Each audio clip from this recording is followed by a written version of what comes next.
So, I have a very important question for you all. I need you to all think really hard about it. It's tough, okay? Who here likes to make money? Oh, good, because we are going to show you how to use technology to shop and bank and techniques for making money while doing it. A lot of these techniques I do a lot of, so you'll see a lot of personal examples from me. So we'll be discussing things like couponing, online shopping, credit cards, and checking and savings accounts. We'll also be discussing shopping then and now and how technology changed it. You'll see how information sharing has made the process of finding the information to get the money so easy. And we'll even talk a bit about exploiting the technology to make money. But first, Abali is going to start us off by talking a bit about the technology. So before we start with how to actually make money, I would give you a brief introduction of the technology that we use into making money. So how many of you here have heard about cookies? Web cookies? Yeah. Chocolate chip? Chocolate chip?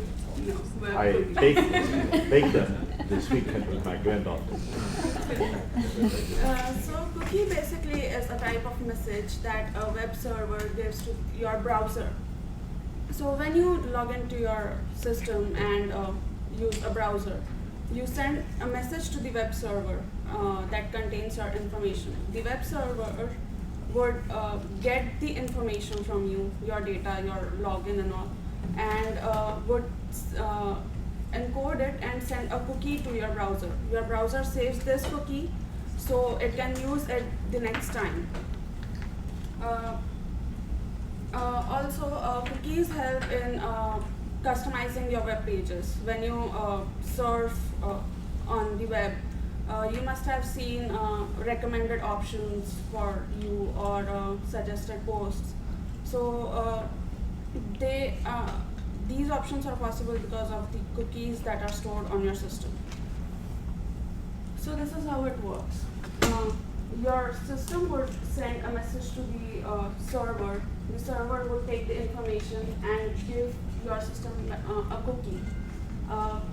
So the next time you log in, your system would use the cookie and send, and the server won't have to process your information again. It would already have the information from the cookie.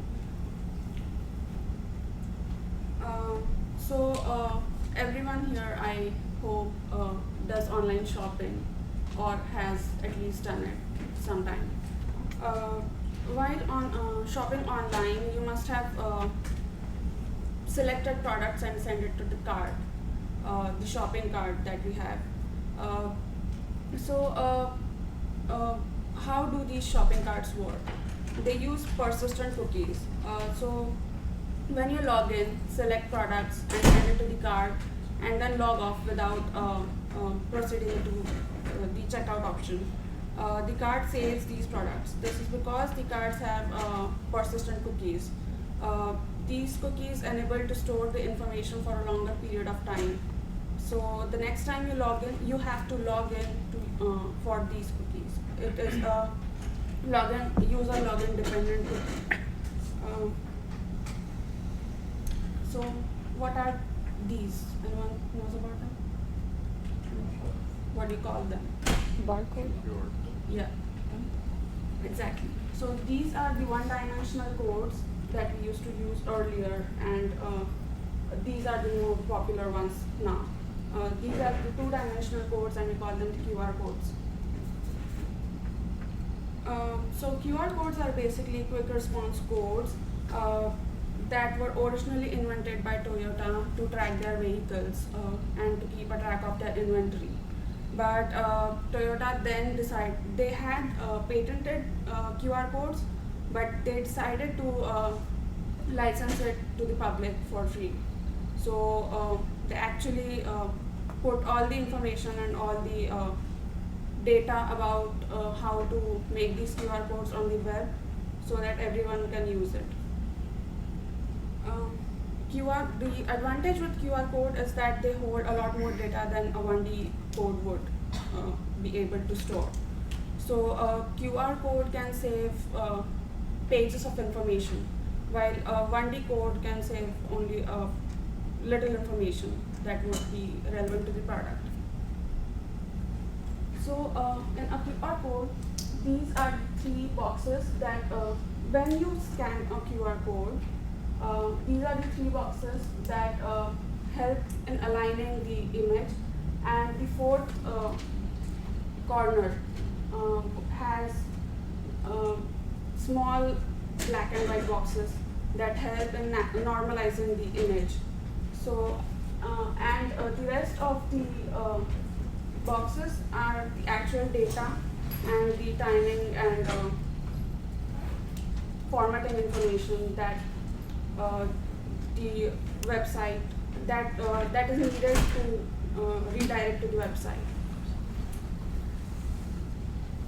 So when this QR codes can be scanned with any image sensor device, that may be your smartphone or an image scanner. So when you scan a QR code, you basically take a picture, and your phone, for example, would decode the information here and would redirect you to the website. So these are the technologies that we are going to use, and now Antonia will actually tell you how do we make money using this. Thank you, Valik. And now I'm going to talk about the shopping perspective for the real-life shopping and online shopping. First, for the real-life shopping, we all know the couponing. We used to have like in the newspaper, the magazines, we cut it off, we save it, and we take it everywhere with us. It's kind of like redundant compared to now because we can use online coupon. There have some couponing website like coupons.com, e-coupons. They have like all the coupons. You can just print it out or just save as pictures in your iPhone or phones, or you can just download it. And we have an example here to how to use those coupons, maximize and to save a lot of money. And the example Amanda gave me is you can buy a $5 ice cream from the ShopRite. And first, you need to print out a $2 coupon at coupons.com. Then you open the website of the ShopRite, and you can get the other $2 off coupon from the ShopRite. And after buying this ice cream, $5 ice cream, you can only spend like $1, right? And then you upload your receipt on the iPhone. Like there has a phone app called Saving Star, and you can get $2 cashback after that. So overall, you get a free ice cream and you get $1. So Have you tried to do that? I have a lot of examples. Yes. Which I will be, I do a lot of it. Yeah. Because many of them say only one offer applicable. Well, the store, so the different apps, except for ShopMeum, you can use them a lot. The store coupon, like ShopRite, Stop and Shop, you can use one manufacturer coupon and one e-coupon. You can't use like two printed coupons, so you have to vary your coupons. I think we have an expert here to tell us. Free ice cream at $1 sounds good. So just oh, it's not. I'm sorry. And how do you get the ice cream if you are home? Do they mail you that? There is Shop at Home, ShopRite at Home. I don't know if you can use a printed coupon there though. You can use the e-coupon. Do they deliver ice cream? And Amanda also told me that for me, it's like a little bit confused because you need to like this coupon, that coupon, like spend all the time on it. But Amanda told me there has a website over here, the Crazy Coupon Ladies. She summarized all the stuff, like all the deals, so you can just click that website to see like how can you save money and get a free stuff. Yeah, so here is like a screenshot of the coupons.com. They have like a lot of deals, like saving $1 for the cheese rolls, for like all the stuff. You can just load. They have like small cart here. Like I don't have that space, but they have small cart here. You can just load those coupons in your cart, just like do the shopping, but do the free coupon shopping. And the second one, step 2 is just add online e-coupon. This is an example for the ShopRite. You click the ShopRite main website, you get a coupon section, and you can see there's a lot they can offer, and you can just load your cart without actually to print out it. And step 3 is just buy the ice cream. But you cannot buy like every type of ice cream. You need to like buy exactly the coupon like offered. And just remember to keep your receipt. And then use the saving star, which you need to download on your phone and take a picture of the receipt, and they will give you a cashback for like 1 week, right? Yep, Yep. up to 1 week. Yeah. And for the real life shopping, we have the phone apps for the coupon as well, like the eBota, the Find and Saves, and others. You can ask Amanda for that. She has like a super long list. And also you can use your phone to make a payment. For example, we are familiar with the Apple Pay, which is you can just touch to go system. You can just with your phone with the reader without to like swipe your card or something. And also you can like save all the card's information in the apps, in the iPhone, without the app even. And it's a near field communication chip, which contains the new contained in the new iPhone, and they will also to embed in the iPhone Watch as well. And the NFC is a type of wireless technology that allow you to send the mobile payments over the short distance of a safe like store or restaurant, which is like you can just like near the reader. You didn't need to like touch that. It's super convenient. And as well as PayPal, they provided like similar service as a phone payment as well. And this is like US market. For Chinese market, we know like, I think we have a lot of Chinese students here. We all know Alipay and WeChat Pay. Alipay used to be like a third party online payment platform that you want to buy something online and you pay the Alipay, and Alipay will keep your payment. And when you think you're make a happy purchase and you can release the payment to the store or like online third party stuff, so that they can help you to release party. It's more like a security stuff to make your payment secure and to make sure you receive the product and you receive it happily. And now Alipay expand their service, like you can use the Alipay app on your phone to make utility payments. You can shop all like a lot of store. We have like 500,000 store, like local business partner with the Alipay. So you don't need to bring your wallet in your China. Like you want to buy a Starbucks or without a Starbucks app, you don't have that in your iPhone, in your phone. You can just go to Starbucks and you use the Alipay and the WeChat Pay. So it's really convenient. Even you want to go to the shopping mall, you don't need to take your wallet or take your bank card. If you worry about to be stolen, somebody stole your wallet or bank card, you can just use your phone to like make a purchase, make a payment, and even go to the grocery store. It's really convenient. And it's using the QR code, which Abolic talked about how that works. And also Starbucks app, we all know that we can just use the Starbucks app to buy yourself a coffee. And here's the preview, like overview of the Starbucks barcode, and here's the QR code and barcode for the WeChat. And for the online shopping, we have a coupon promotion code. There has some website, for example, like retailme.com and the dealmoon.com. You can find all the deals. They have like promotion code, so you can get a discount or like cashback or something else. And also we have a rebates and cashback website like eBase, Top Cashback. They all use the technology of the cookies, which Abolic mentioned before, and you can get the cashback when you make purchase. It's really easy. This is the overview like of the eBase. You can just open the website to register for an account, and then you just click whatever you want to make an online purchase, and just get through to the website. And after you finish the purchase, like after 1 week or several days, they will give you cashback. The better the technology, the better the deals. Now the faster technology moves, we all can benefit from those technologies. Like for example, now like even Apple Pay, they have recently promotions for get like 10% back from 3 months of your Discover card through the app. And as well as the Samsung app, they also get like $10 off or $10 cashback when you use them. So now because of these offers, I set the standard really high. Like consumers now expect the money back when they make purchase, when they're shopping, and the detail will keeping get better and better. So next, Amanda will talk about how to earn money from the credit card. Thank you. Okay. So assuming nobody here has $1 million to put in brokerage accounts, credit cards are going to be your most profitable use of the technology to make money. So credit card sign-up bonuses usually take the form of sign up for this credit card, spend $500 in 3 months, and get back $200. Usually the higher they make you spend, the higher you get. So here's where we had some clicker questions, so hope everyone's going to raise their hand. So have you ever opened a credit card and received a sign-up bonus? Okay, that's pretty good, about half of you, good. Okay. That's the next question, if they close the credit Oh, card. well, we'll get to that, don't worry. All right, ready? Now, have you ever opened a credit card and received a sign-up bonus more than once? All right, good for you guys.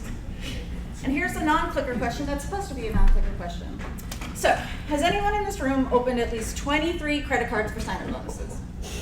You did. Me! I've opened at least 23 credit cards, I might have missed one too, for sign-up bonuses worth over $10,000. We're not exactly talking chump change here. Best of all, the IRS currently considers credit card sign-up bonuses to be rebates, so they're completely non-taxable. Oh look, I got everybody's attention. Okay. So let's talk about how technology has altered the process. So in the past, you would get credit card offers in the mail and called to apply for the credit card. The entire process would take approximately 20 minutes. But now you apply for the cards online. The process takes about 3 to 5 minutes, and you usually receive a decision instantly. The most important thing, remember I mentioned information sharing earlier, it allows you to view all the credit card offers available. So you don't have to wait around or try to do your own research. You can just see it. So this link should, there we go. So here is, what? Damn it. I didn't say that. There we go, okay. Okay, so here's an example of a website that gives you information on all the credit card offers available. I'm just gonna scroll down a bit just to give you a sense. So earn $50,000 with the Chase Sapphire, 150 for the Chase, 75,000 for the Silly Honors. They tell you everything you have to do. It's all there, and there's lots of websites that do this. Okay. So remember, I also mentioned exploiting the technology. So I wanted to give you a couple examples when that happened. So a lot of the credit card offers, even online, are still targeted, meaning they're only for one particular customer. Recently, there was a public offer made available to get 100,000 membership points, which is about $1,000, for opening an American Express Platinum card. So a lot of people signed up for it. It turns out this was supposed to be a targeted offer only for a couple of people, and someone at American Express accidentally made this offer available to the general public. I have a feeling he was fired. American Express had to honor the terms of the offer, so everyone who signed up got the bonus. Another example of exploiting the technology is some people also sign up for 2 credit cards with the same bank at the exact same time on different browsers. Jessica's going to talk about how your credit score is affected, but in this case, it results in 1 credit inquiry, not 2. So again, there's so many different ways you can use this to exploit and take advantage. Now, there's so much more I could talk about with credit cards, selling your points, manufactured spending, but I'd be up here all class, so let's move on. So checking and savings accounts. So checking and savings accounts also offer bonuses for signing up for accounts. New options for online banking and online-only banks have allowed banks to save administrative costs and allowed for ease of banking and greater competition, allowing for most of the competitive interest rates to be online. So here's another non-clicker question. Have you physically gone to a bank and interacted with a person, not an ATM, to complete a transaction in the last month? Okay. That actually probably matches. It's about 40% of people still do that. A lot of that is the elderly, but there certainly is a move to online banking. Here's a couple more stats about online mobile banking. This was from March 2015, so I think some of the data has changed. So 81% of people have banked online. To give you an idea of how much this has grown, in 2013 it was 51%, so it's a really huge growing market. I actually thought the 19% of mobile banking was kind of low. I have a feeling it growed a lot in the last year, and they're definitely focusing on that. Capital One sent me an offer recently, which I of course took advantage of.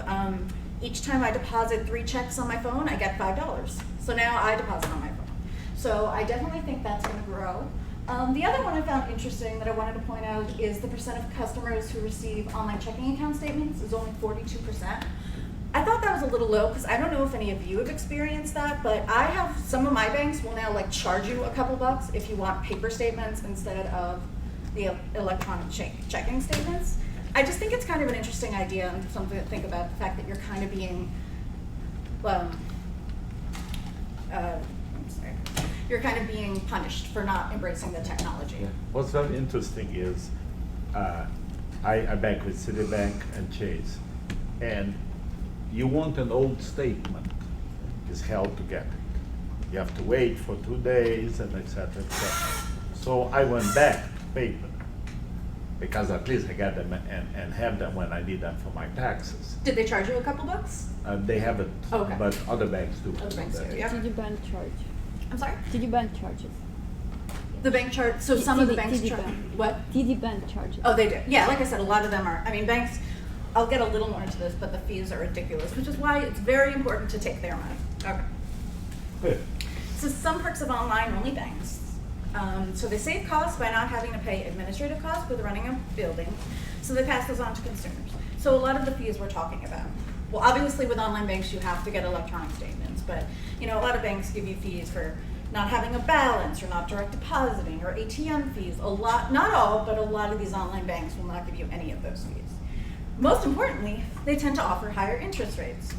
So here's a chart of some of the top online interest rates. Yes, it's very sad that 1.06% is the highest rate, but it's compared to the national average of 0.6. So that's 20 times more. I mean, hey, you have a lot of money, you're saving 20 times more by putting it in a savings account online. So again, something to think about. All right, let's get back to the offers. So saving account bonus offers are pretty easy. Most saving account offers just want you to open an account, put a specific amount of money in, and they will give you money.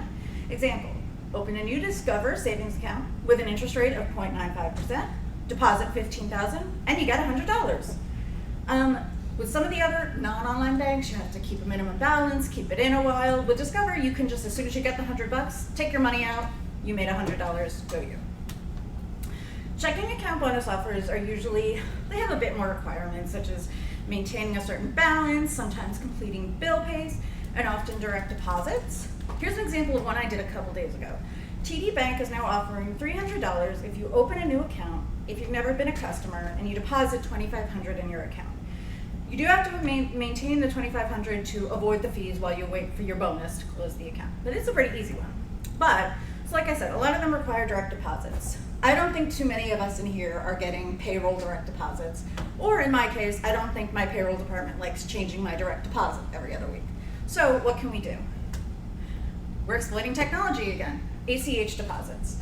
ACH deposits are automatic clearinghouse deposits, which you send electronically. So if I transfer some money from my Capital One checking account to my Chase savings account, it's considered an ACH deposit. And even though the fine print says it must be a payroll deposit, Chase's computers consider this a payroll direct deposit, and I get the bonus. Not all banks allow this, but again, information sharing online allows us to know which ones do and which ones don't, and the list is constantly updated. So hopefully these links will work better. And that takes so long. So here's a website I use to keep me updated about which banks actually allow those methods. I'm just going to scroll down a bit to give you a sense. People, come on. Oh, come on, slow computers. Okay, so people share all these experiences about when they were able to. I do want to scroll down to one in particular just to show you how it stays up. Sorry, that's making you dizzy. So Santander Bank, they were actually giving you $20 bonus monthly if you do a direct deposit, and you can see it's all crossed off. So they caught on, so you can't do it there now. But the point of all this is, here's the information, you know where you can take advantage. And the one more site I want to point out is, so remember I talked about how you can find all the credit card bonuses? Well, here's an example of where you can find all the bank bonuses. It's actually cleaner in a little chart.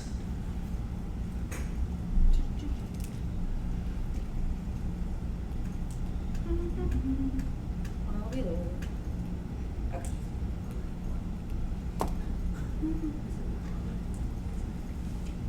Sorry about those. Okay, here's the chart. So it shows you each account. Whoa. I need help. Well, look, you can get $300 with a new Chase checking account. That's not what I meant to do. Okay.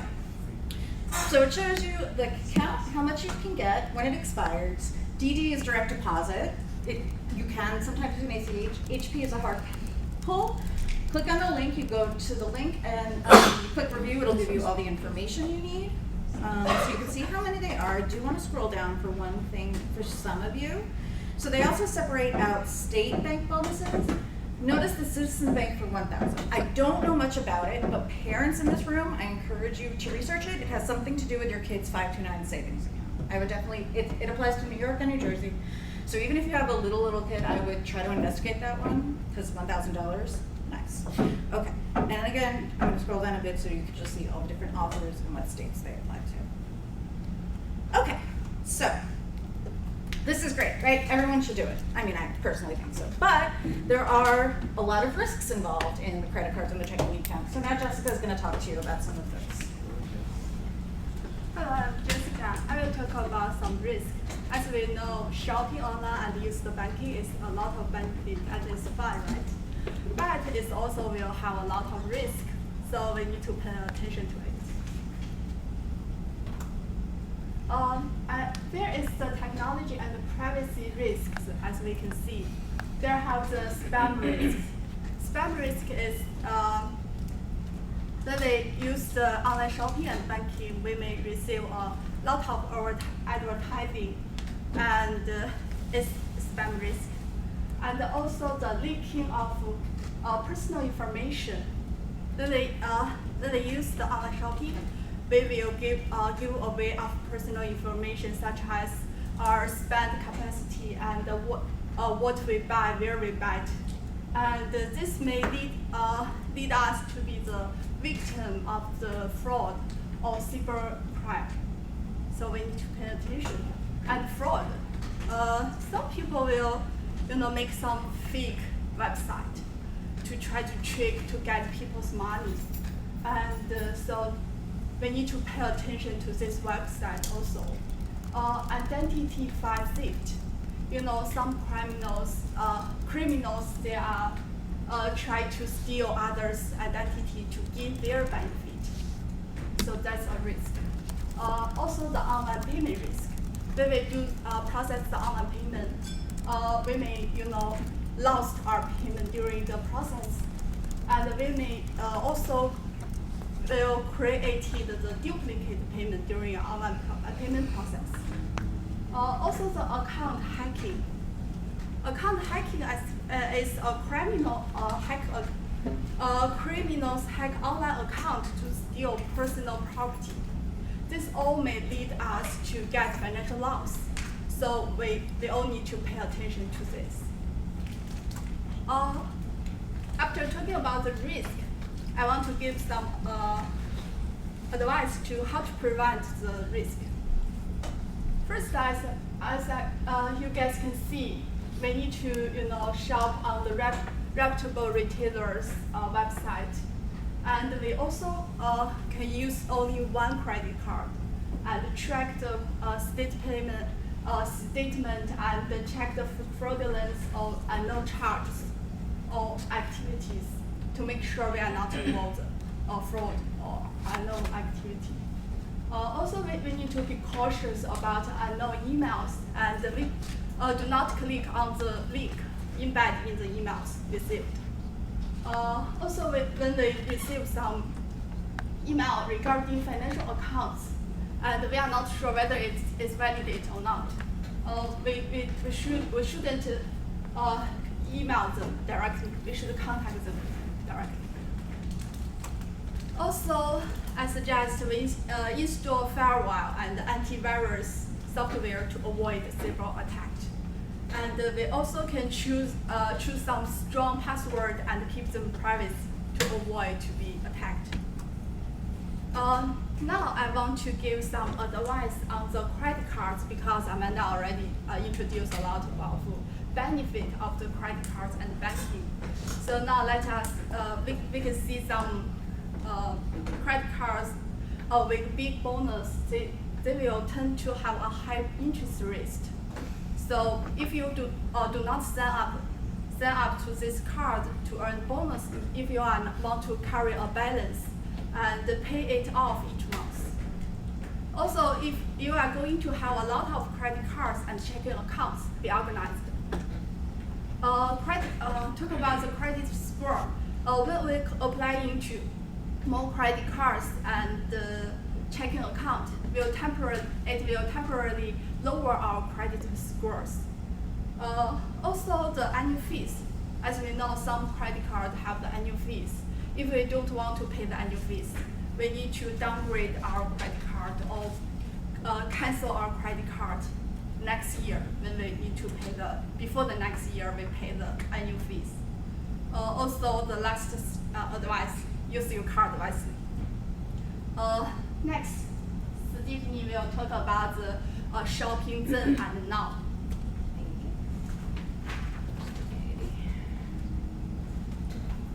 Okay, all right, so far we've discussed ways to shop, the risks associated it, but I just kind of wanted to take a step back and compare how businesses are adapting by comparing shopping then versus shopping now. Okay, as we've seen, it's easier than ever to redeem coupons online through online rebate portals, applications on our phones, and through online banking deals. Constant connectivity has changed online and offline shopping. Consumers no longer really see a distinction between online shopping, whether it's shopping on their laptop, on their phone, going to the store, just going to the mall, it's all shopping to them. To adapt to this competitive new reality, retailers need to adapt to the technology of now. Retail shopping as we know it has changed, and the businesses, as we've seen, have had to adapt and embrace this new reality using digital to extend their physical storefront. So we found a Google study that someone had described the top 5 observations between shopping then and now, and we thought it was really interesting to share with you guys. So the first one is between then and now is that shoppers now know as much as salespeople. So in the past, people used to have to come into stores and they had relatively little knowledge and had to rely on the salesperson to give them all the info about what they were shopping for. So now, today's shoppers have been accustomed to doing all their own research online with the comparative websites, looking at other people's reviews, and they want to get the maximum value out of every dollar that they spend, and feel secure about the purchases they're making. So with this power shift comes a great opportunity for retailers. So those tools and insights from the web have the opportunity to close the gap between the smart online shopper and the offline retailer to be competitive and stand out in the marketplace. So the second observation is retailers can deliver now personal and relevant suggestions. So in the past, retailing began with basically shopkeepers when you walk into a place, they greet you and kind of ask you how they can help you. Learning about the customer's needs through conversation. Now, since we're constantly connected, devices provide context for them. So through like your past activity, they can learn about what things matter to each specific consumer, even as far as the particular location and the particular time. Like if you ever walked into somewhere and it says, hey, are you at Starbucks? There's like this rebate going on at this point, or if you spend this before 2 o'clock, you'll save like $3. So people are constantly looking for product information, deals, and local discounts online. So retailers who aren't there to supply that information are going to lose out. And third observation is mobile devices are driving the foot traffic to stores. So basically, like when you look for a store online, you're expecting to see like the map, the phone number, like the website, everything, Google reviews, Yelp reviews, whatever it is, and just offers that are going to match that time of day and even the location. So if we don't see that, we're probably going to pass that up. Like for me, I know that if I can't find information and reviews about a certain place, I usually try to find a place that I can see that shared information. Alrighty, so another way is, this kind of relates to the last one, that opinions carry more weight than ever. So basically, kind of like word of mouth was the way that you kind of communicated to your friends, this place is good, that place is good. But now with different social networks and sharing websites, you're able to share your opinions on products, not with just the people that you know, but with everyone who has access to it. And then the last one is products can jump off the screen. So the internet before was like fine for searching, but there was no replacement for like going into a store and like holding the actual items that you're going to purchase. But based on the fast pace which technology is moving, there's now like interactive videos. You can have like 360 views of places. Just an example is even like virtual try-ons for if you are looking for new glasses. So you can like upload a picture of yourself and kind of put the different glasses on your face. So it's just changed the way that we've used that. Okay, and this kind of fits into like big data. So as I was saying, how like now retailers can like use like basically like marketing techniques to kind of figure out what each specific consumer prefers. It's just like using the big data. Using big data is increasing the ability to collect this information. So all the data sets collected by like your mobile online shopping, the stuff that you buy on your phone through your apps, is great for marketing. And all of these are taken from big data, and it's all to improve the overall consumer satisfaction. Alrighty, so lines are basically, like I said, blurring between online and offline. Obviously, like I said, retailers are integrating mobile and technological applications to take into the actual physical store. Like I mentioned earlier, when you go to certain websites, when you're looking for a store, if you don't see that kind of like click to call and like the map of directions, you kind of just pass it by. And so we found that in one study by Adidas, they were saying that they evaluated how many mobile clicks on their store locator links were driving in-store sales. And for an investment, a mobile investment of $1 million, the value of the store locator clicks, in mobile ads generated 1.6 million in sales. So this is now something we expect, and there's no turning back. And not only do businesses generate more sales by utilizing technology, but we as consumers can take advantage of the influx of breaks, discounts, and saving. So are we exploiting technology, or is it exploiting us? We like to think of it as a mutual exploitation. So, in conclusion, we have looked at couponing, apps, credit cards, online bank accounts. We have certainly outlined the benefits, and we have also addressed the risks identified associated with releasing your personal information onto the internet. We have seen how far businesses have come and had to adapt to keep up with technology. Once generational, change is now constant. Do the benefits outweigh the potential risks for all of us? You can really ask yourself that with anything you do online. Are you willing to sacrifice your privacy further, or you've already done enough, so what's one more thing?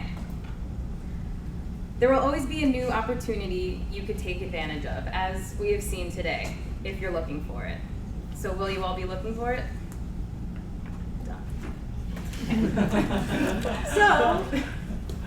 So we have a final clicker question to ask me that. This really works better as a clicker question, so I do apologize for the wording, but please put your hands up. I'll read each and then ask for a show of hands. So, now that we have shown you all these ways to make and save money, what are you going to do? A, I can't wait to use all or some of these techniques to make lots of money. B, nothing. I don't like to make money. C, psh, I've already been doing this and will continue to do so. I rock. D was suggested by the rest of the team. I'm going to talk to Amanda. Okay, so how many say A? All right, good for you. I swear I'm not judging. How many say B? Oh, come on, yes, I know somebody will say B. Thank you. How many say C? You've been doing the credit cards and the accounts? Not $10,000 worth. Okay. Like loans and stuff. Work on it. You'll work on it. And D, I'm going to talk to Amanda. All right, I'm holding you all. I'm holding you all to that. Okay, we're just about ready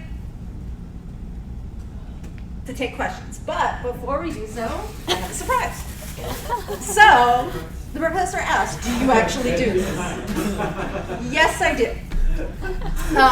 Particularly with beauty products. You know, Antonia mentioned the ice cream making $1. I tend to make $3 to $5 on a lot of purchases, but I end up with a lot of stuff I don't need. So what do? I give it to my friends, my coworkers, I give a lot to the Salvation Army, but today I'm giving it to you. The first 4 people to ask a question get a prize. Men, I do apologize, there was a big thing with cosmetics this month, so it's all cosmetics, but feel free to give it to especially someone. We have Maybelline Colossus mascara. Ooh. L'Oreal eyeliner. Ooh. And 2 It's brown smoke, just saying. 2 Sally Hansen Miracle Gels. I apologize, there's only 4. I meant to do more shopping this weekend, but I had to study. If you don't get one of these, I do a lot of this. Feel free to give me a rain check. Stephanie and Jonky have seen my car. They know there's a lot of things. I got a lot of shampoo. I got the face wash. It was great. Okay, so who has a question? Can I apply? Can you get in trouble? Like, shit. Can you get in trouble for this? Everything we talked about today, not at all.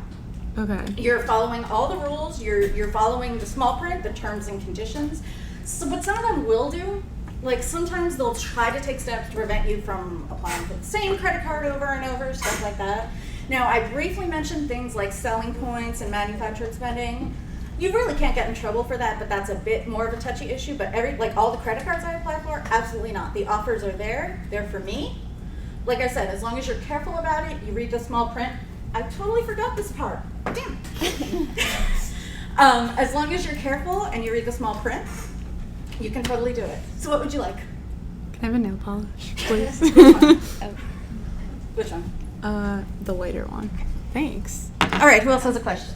Sophia. Okay, don't you feel like it's full-time job? Because I was trying to do it with the diapers, like purchasing, but then it's so much stuff going on. You have to look for the coupons, download, and then and it's different. Like because I'm like particular one type of diaper, but with this situation you can't buy because there's different brands going on. So it felt for me like a full-time job, and I wasn't really. Maybe I'm not that organized as you. So for me, it was easier just to go to Costco and buy.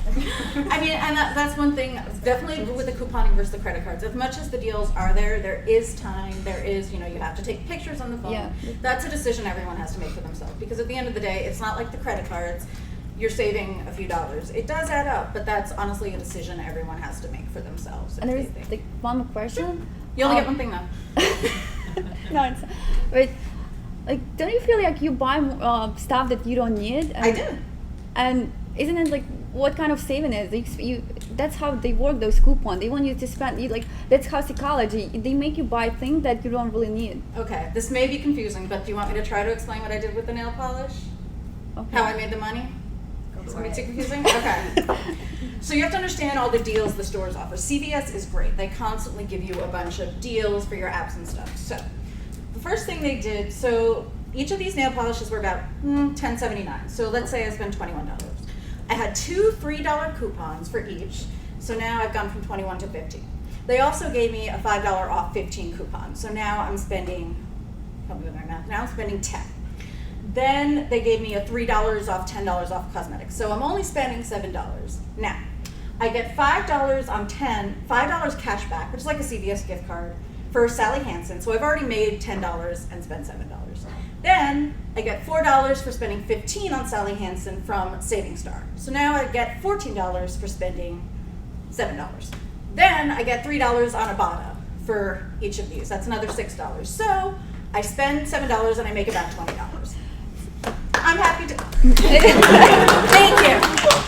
Thank you. Well, also you give them to choosing the Salvation Army and stuff. So the extra stuff, it's not like it's just hanging around.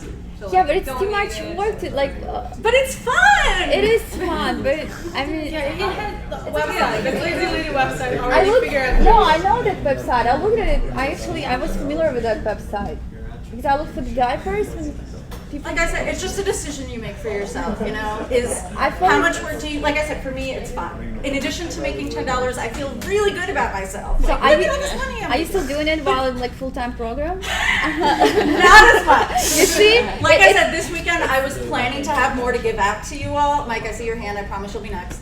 But it's really time-consuming. It can. That's a decision you have to make for yourself. What is the time value of money? Also, Okay. All right, I promised Mike he was next. Yes. Oh, I'm sorry. What would you like? oh. You could take a rain check.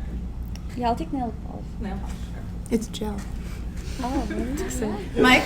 Mike, no longer has a question. Isn't there a, with the credit cards, don't you still have to reach a minimum balance, but you get the you have to pay a percent on, and if you don't, they close your account, which would hurt your credit score. Well, first off, I don't know about that because I always pay off my minimum balance. I pay off my balance in full. But remember, Jessica said, so with these, the ones that offer you big bonuses will tend to have very high APR scores, right? So if you do carry a balance, don't sign up for those cards. That's how they get you. You know, they're much higher than other credit cards. So if you're going to start getting into the credit cards, you really have to pay off your balance every month. That's all I can say about that. Right, but don't. Okay. You sure? No, I It's just. gel, but you don't need You sure? Yeah. Okay. So Would you like eyeliner or No, I lamp? love eyeliner. Okay. you don't need UV lamp, just gel. Right. I saw. Like regular nail putting on. polish, but it's gel. Yeah, it should stay. Taylor? Okay, so I have two questions. And I think maybe this is what Mike was getting at, but when you close a credit card, doesn't that negatively impact your credit score? Here's why. Okay. Credit scores are a bit confusing. So when you open a credit card, it lowers your credit card a little. Now what they're talking about is the credit utilization rate. So the more credit you have and you don't use, the higher your credit score. So that's why opening credit cards can be positive because it's increasing your credit utilization. So when you close a card, you're giving back some of that credit utilization. That's the only reason. One more note I want to make on that is the only other time it would hurt your credit to open a credit card is, let's say you've had one credit card you use for like 10 years and then you open 5. That is really affecting your age of accounts, which is another important part of the credit score. Did I answer the question? Yeah. Okay. And then my second question was, I don't necessarily use credit cards to get money back, but I use them for travel points. So do you have any techniques about you mean miles and stuff? Yeah. Okay. I don't know too much about it. I actually sell my points for that. I do know they're most valuable for like international flights and business class flights. That's all I can tell you. But there's totally research on it. You know, look it up. People will give you advice. Would you like some mascara? Nice. Before I know this has gone on long. Can I take more questions? Okay. Okay. Yes. Okay. So from here on out, just remind me you have a rain check with me. Come see my car one time. Yes. So I want to buy certain thing, but I couldn't find any coupon code as usual. But it's also I'm so lazy. So how can I find that kind for? Well, some of them just don't have it, which sucks. Oh, Aside, I like to use Slick Deals a lot. I go to Slick Deals, drugstore, groceries. There actually is a thread for printable manufacturer coupons.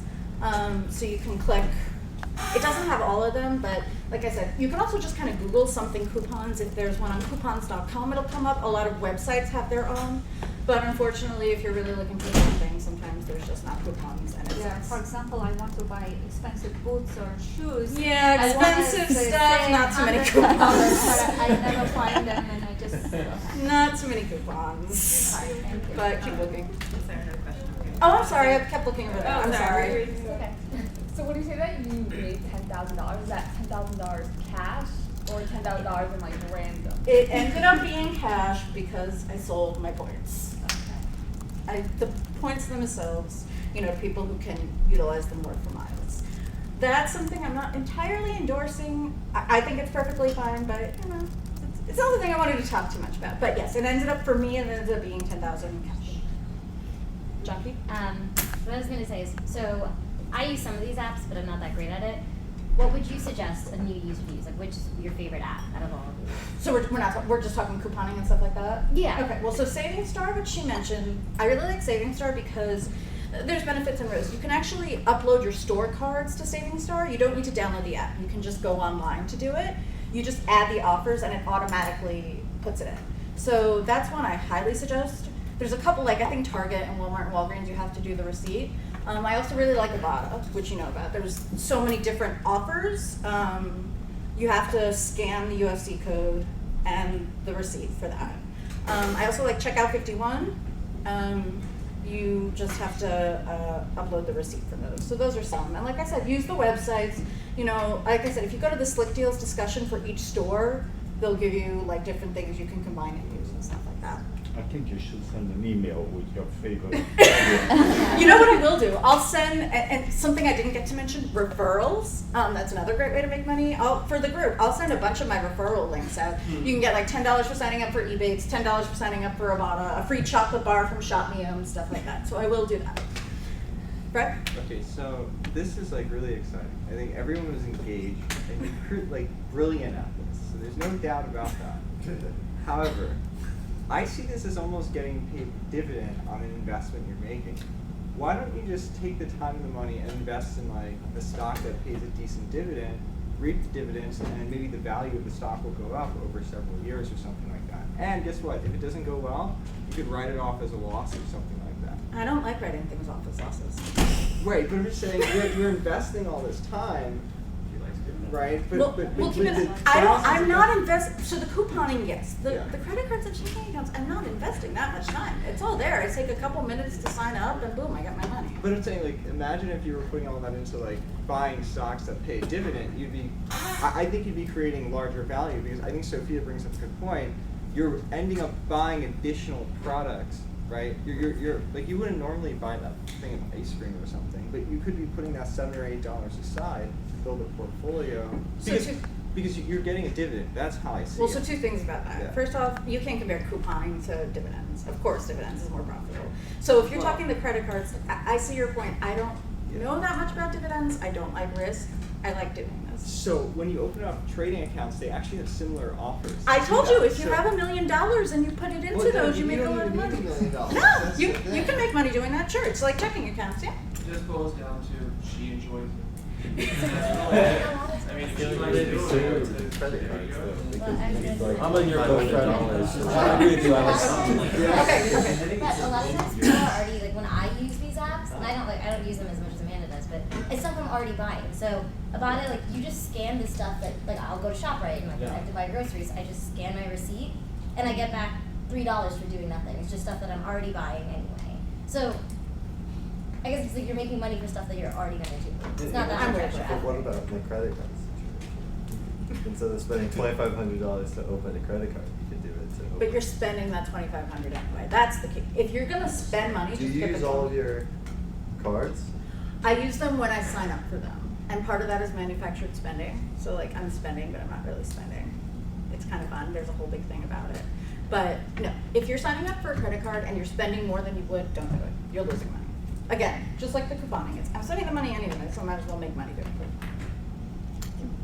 I have a question back to credit cards. You said only credit card utilization affected and timing, but what about hard inquiries? I briefly, Jessica mentioned that actually, yes. So Yeah, it because lowers like a couple you said you points. opened 23 credit cards, right? Right. Every time you open, they check you like Yes. it's a hard inquiry.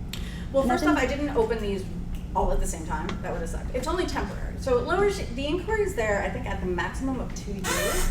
After 6 months, it almost takes the sting out of it. So like I said, it does go down a little, but it's really not that much. Like, okay, so I've opened 23 credit cards. My credit's somewhere in the 750s, 760s, which is excellent. So,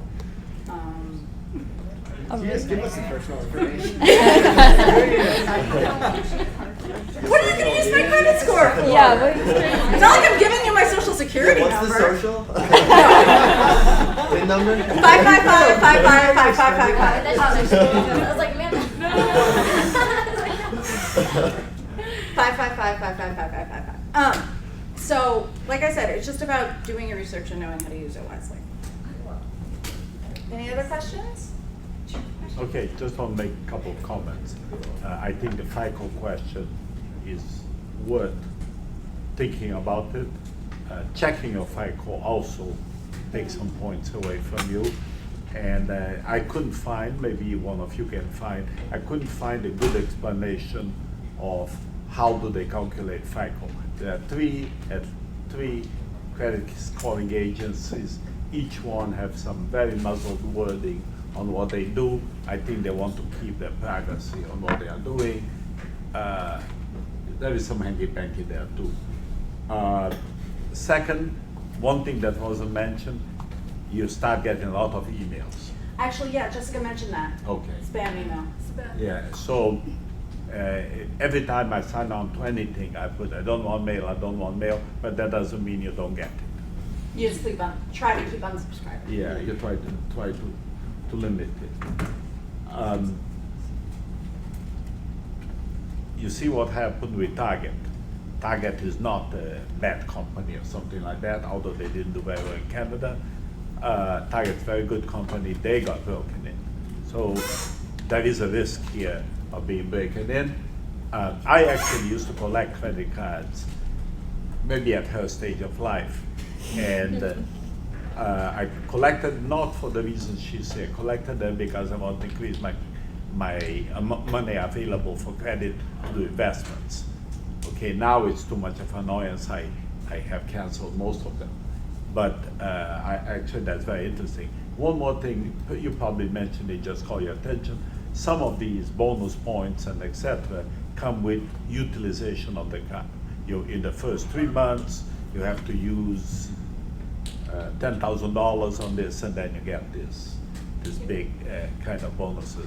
This is really a very interesting presentation, and I think Amanda can get a job better than being an accountant.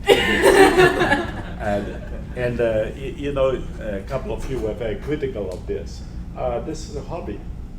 Meaning you watch TV, you're not getting return on your money. She, instead of watching TV, she does this. Or do both. Yeah. While you are doing this. I actually want to make, you brought up an interesting point with the FICO score. It actually changed. It used to be, when I started this, you could only check your FICO score once a year, but they changed it now. If you log into a lot of your bank accounts, you can view it free and it doesn't hurt your credit. And it's Credit Karma, do you know? You don't even have to use that anymore. Most of your banks or credit cards will most let of you the view it banks for free. But yes, I used to use that as well. So, and Credit Karma, they now using like actual right, reports. because just like, okay, I didn't know that, so thank you. Oh, So you could always check your credit card, your credit score with your banks whenever you want. You used to not be able to do this. It's pretty recent, the last 1 or 2 years. But I check Credit Karma now. They only use 2 reports: TransUnion and Equinix. Experian's the big one, I believe. That's the one most companies check. Yeah, some. Yeah. So. All right, thank you guys.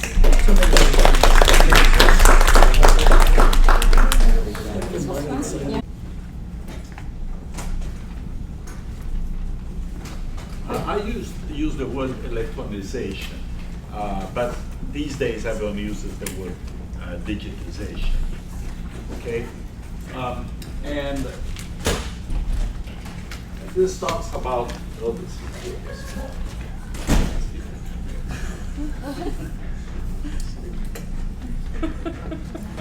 Better? Yeah.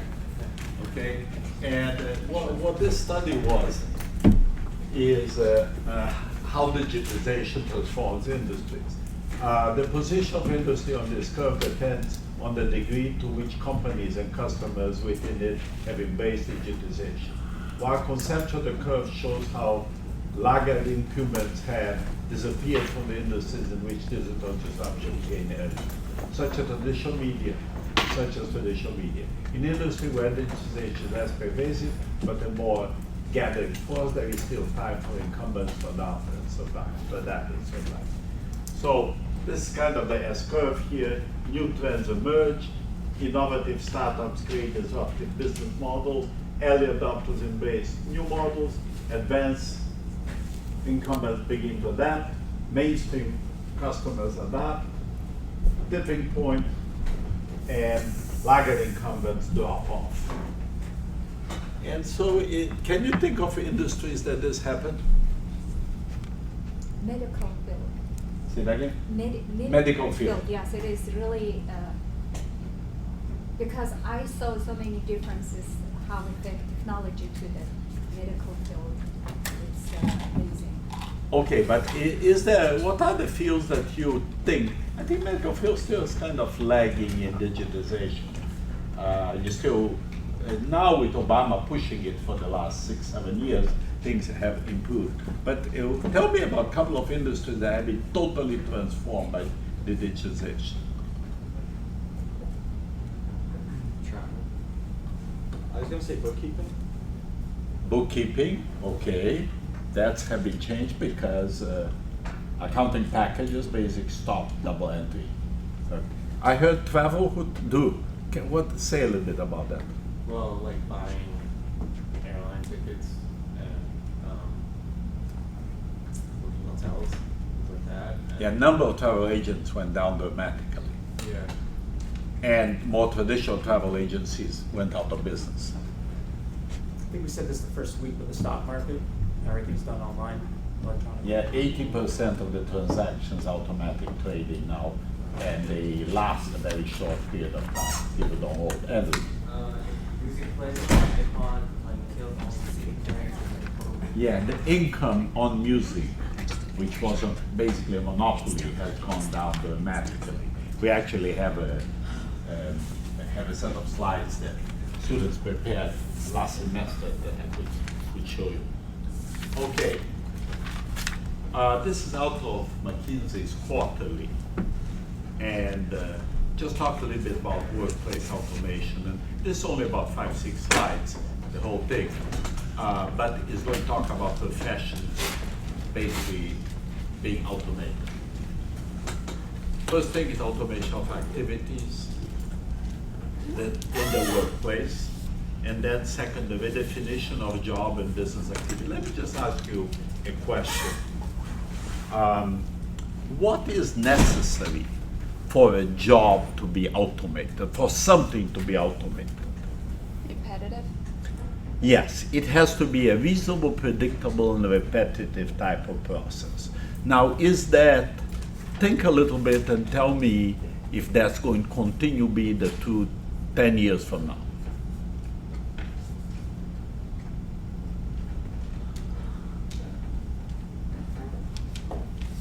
$20 years from now. I think you're looking for no, but I think it will be. You think it always will be? I think it's good, yeah, like opposed to what? Something like, so automated is you program it to do something, right? So it's told what to do, and you're going to do it over and over again. So what would be the opposite of that? When it's not automated, how do you do it? A human is doing it. You make judgments. Yeah.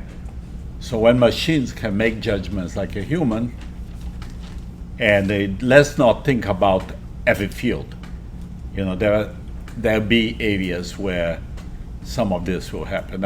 Just keep that. Have you ever heard the term Luddite? Ludite is someone that questions technology during the industrialization of England, where most industrialization, there was a guy called Mr. Ludd, and he led big campaigns against automation.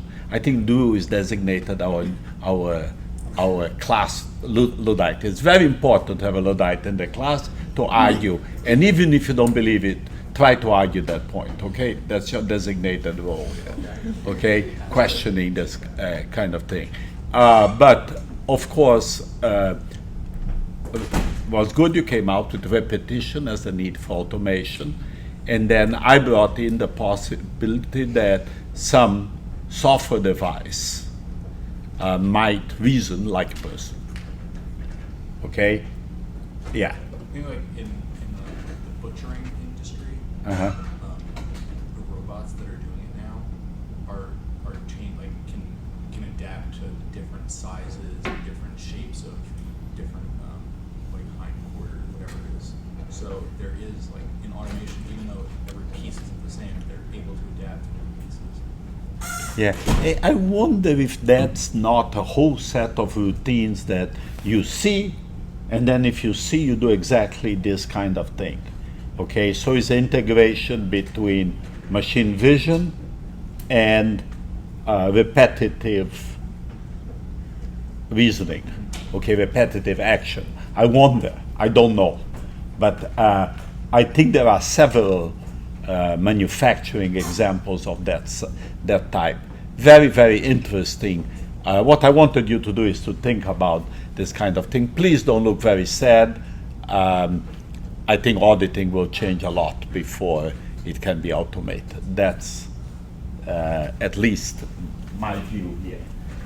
And of course, what is this idea of redefinition of jobs and business activities? You always went in the early years of automation with computers. I always said it's a mistake to maintain your process exactly as it was manually. You need to adapt to the technology and companies found it much easier to keep it the way it was done manually. So when they started automating bank billing and that type of thing, they were basically repeating the same steps. And progressively they evolved out of this, particularly with the adoption of ERPs.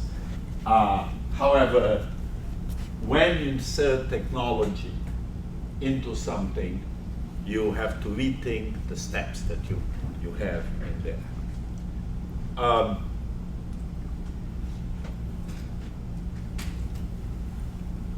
High wage. I said high wage, a couple of you went, high wage, that's what I want. Okay, what's going to be the impact? And why is a job high wage? And what will be the impact of automation in high wage? Obviously, there is no correct answer to this. This is a rhetorical question for you to think about. Yeah, go ahead. It'll save the companies the most money if they can truly automate the process. But this year's high-wage occupation, some of them you need like a license, like a lawyer or an accountant or something of that nature. So, for one, maybe it gets rid of the licensing you need, and at the same time, there's an incentive because it's going to save so much money. Okay, guys, can you everyone put your name in front of you? I think I'm getting to know a lot of you, but I'm still not there. So what? First, I think you answered what I was looking for, but let me kind of break it down into what makes a job high wage. Yeah. Has many responsibilities, and you're overlooking a wide variety of employees, sectors. Highly skilled. Okay, skills. Education level. Okay, and what he said is responsibilities. Dependency, like how much people are dependent on you. Dependency, about it. Scarcity. Yeah. Scarcity of the product. Scarcity. Scarcity, and you forgot one. I think you covered most of them. Is monopoly. Okay, meaning you guys who walking into a monopoly, correct? The CPA exam is a monopolistic tool to keep people out of the profession. Yes? Which we love. Yes?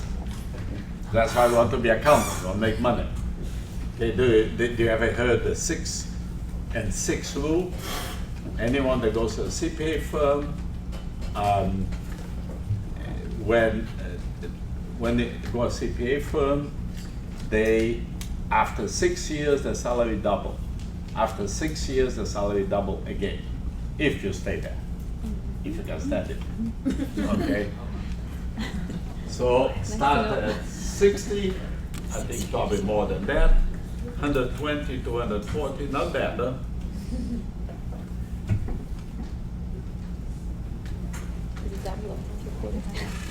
Okay, what do you say about this in relation to automation?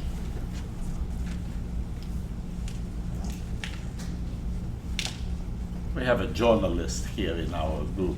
What do you say about that? I was actually thinking of that. Like, I don't think a computer could take a journalist's job. A journalist's job? Yeah, I don't think so. Okay, let's see what It's too if this subjective. has. There is a graph at the end with automatability of jobs.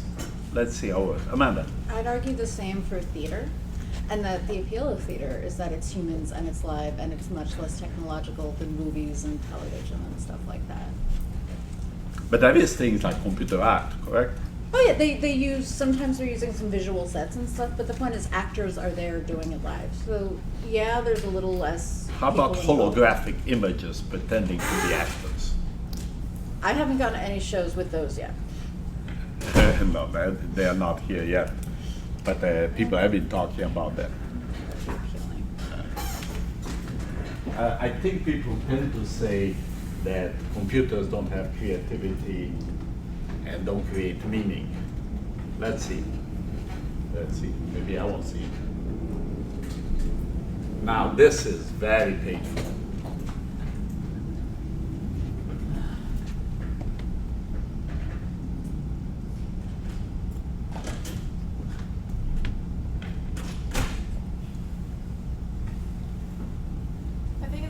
because of the high technology, like the lower skilled labor resource people, like they tend to lose their jobs, so the wages are distributed to the research and development and also for the high skilled job person.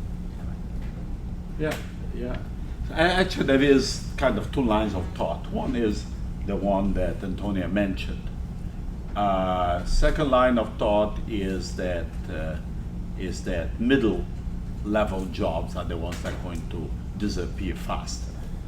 And why is that? Is because the low, very repetitive jobs already have disappeared, and the very low jobs these days are not so repetitive. Okay, so let's see what happened there.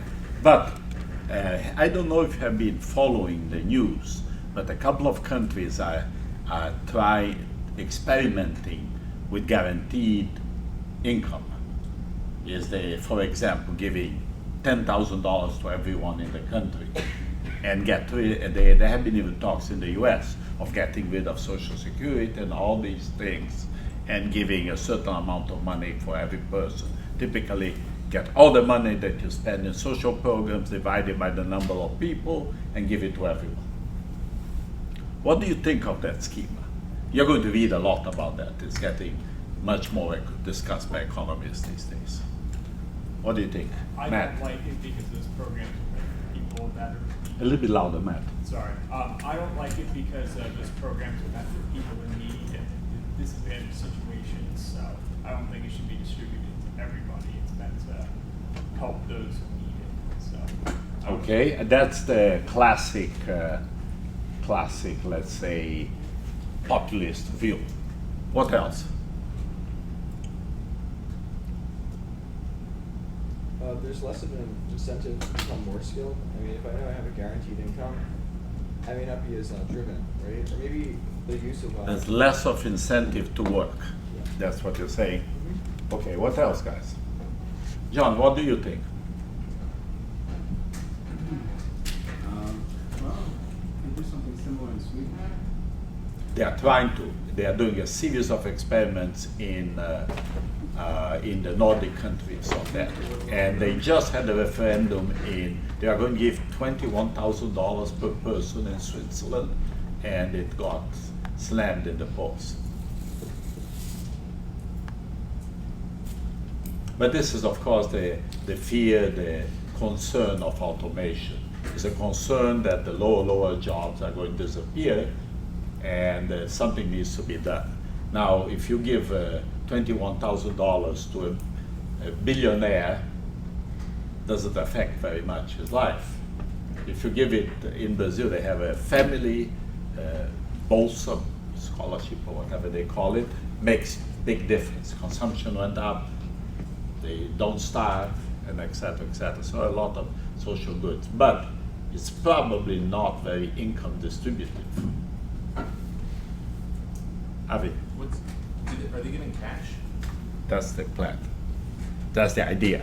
The idea is that progressively more and more automation will take jobs away and to guarantee a minimum standard of living. Everyone looks so somber with this. It's very concerning, of course. Yeah, John, then you, then Andrew. I'm going to play a little bit devil's advocate versus the point of view. Yeah, no. That's motivated. You could say, Drew is in charge of devil advocacy, but you can help. It could foster creativity in the sense that once you feel that your basic needs are guaranteed to be met, you don't have to worry about that day-to-day, worry. So you can be more focused on being creative. Yeah, there is another factor there that kind of adds to your point. Typically, social programs, if you have a certain level of income, you lose the social program. And the guaranteed income schema, if you work on top of getting your basics, you're just getting more money.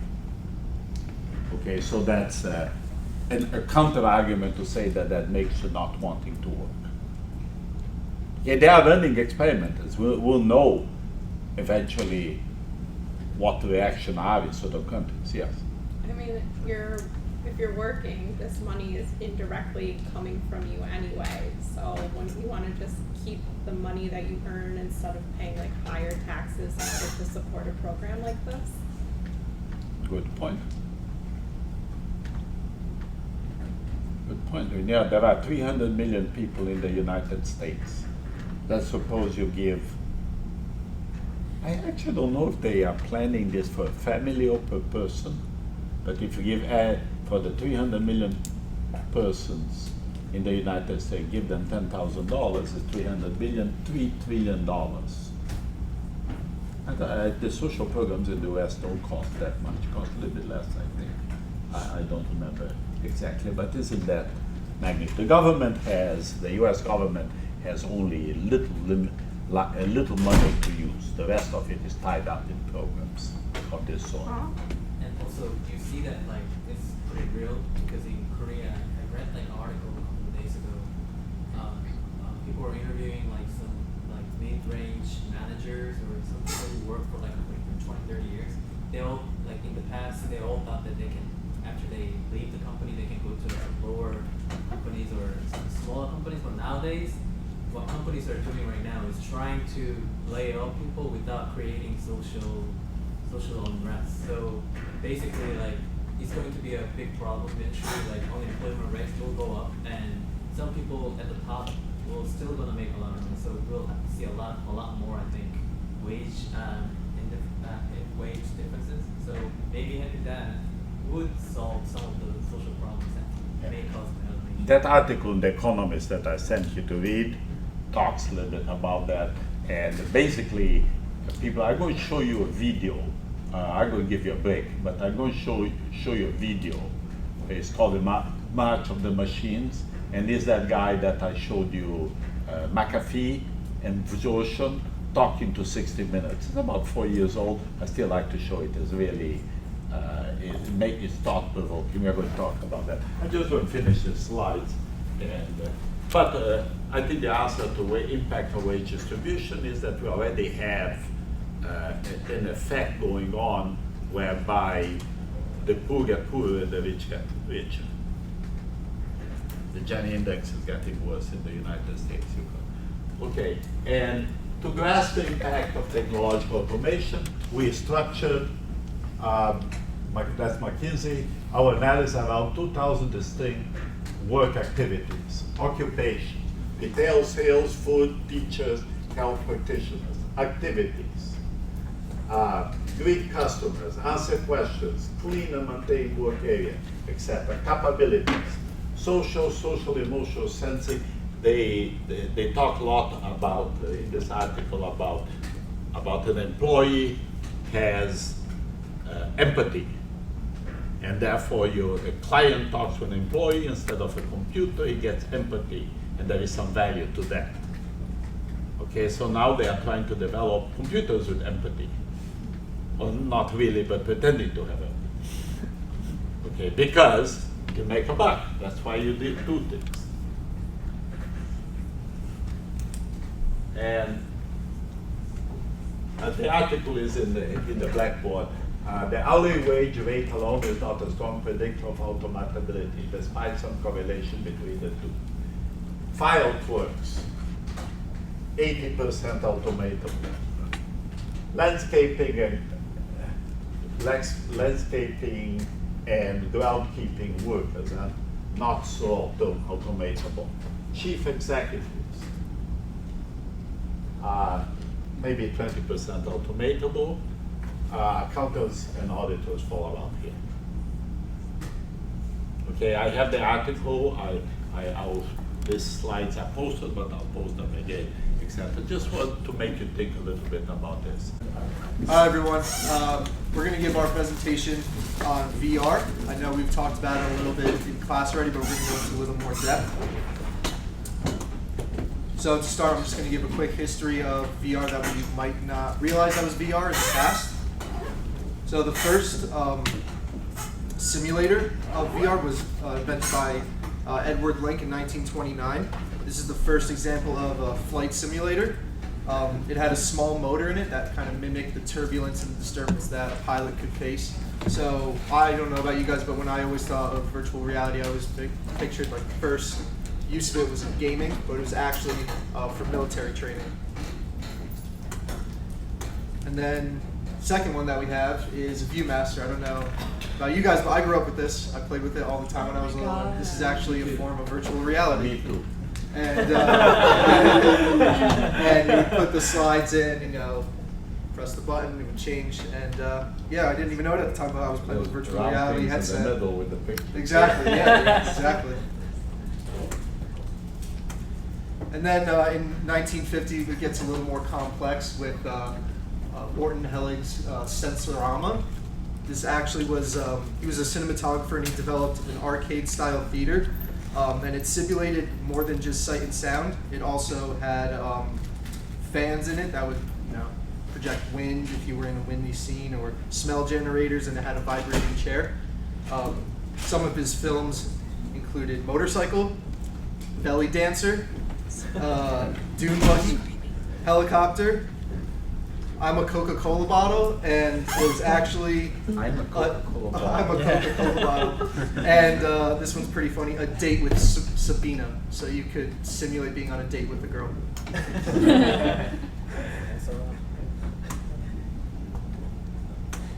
But it was not X-ray. No, that's later. And in 1960, he then developed the first virtual reality head-mounted display, which is kind of what we see as virtual reality now. Although this kind of didn't have all the senses that the Sensorama had, it just limited you to just sight and sound, but you had free range of motion. You weren't just sitting down, you could walk around. And then the virtual reality arcade machines were developed by the Virtuality Group in 1991. This is kind of how we see it. Not as much today anymore, but it's kind of what we're used to. These were more popular in arcading games because it was too expensive for household ownership. And this was actually the first time that virtual reality was networked, so you could do multiplayer games or things like that. And just to give a quick overview of the different types of spectrums for virtual reality, you have the real environment, which is what we're in right now. Nothing is augmented, nothing is virtual. And then we have augmented reality, which kind of like Google Glass, where it displays the map vision in front of you. And then you have augmented reality, which we were talking about a little bit earlier today, which you have like a display in front of you, and you can pick it up, drag it, stretch it, mount it on the wall and stuff like that. And then you have virtual reality, totally virtual, nothing's real, but you can interact with everything in it.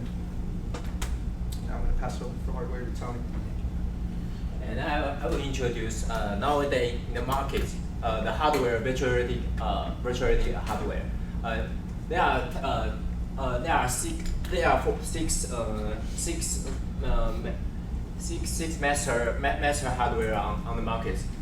This is Google Glasses, but it's not produced anymore in 2015. And this one is Google Goggle Tech C1 glass. It's by the way, the price is very low. It's just $15. Like cashboard, cardboard. The teacher has displayed the cardboard maybe next week. Then the price and the cardboard, the price is the same, just $15. And this one is micro hardness. That is amazing, and this will be introduced by James later. And this is Oculus Rift. Facebook buy the Oculus this year, and Oculus. This is Samsung gear. This is also produced by Oculus. And perhaps what's the difference between it? It need to combine with smartphone, and this need to combine with PC. They have a wire connected with the PC. The two things are like HTC Vive. They need to connect with computer.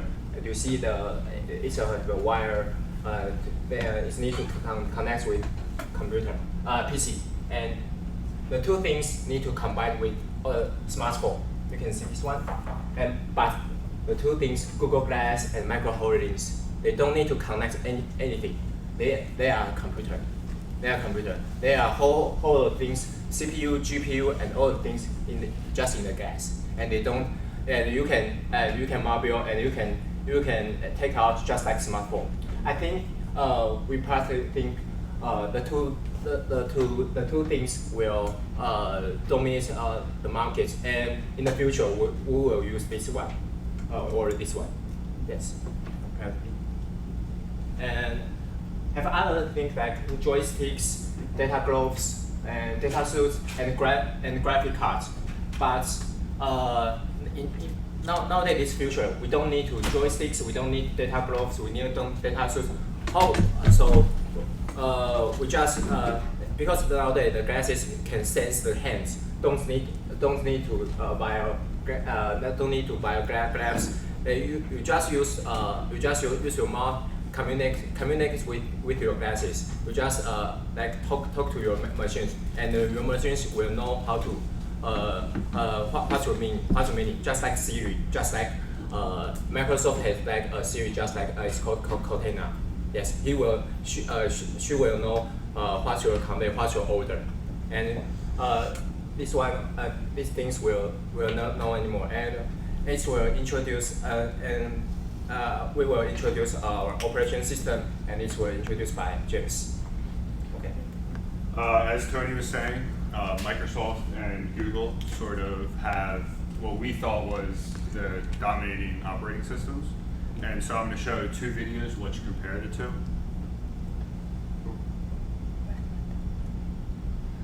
So this is the Google operating system, and it's more for everyday use, as you'll see.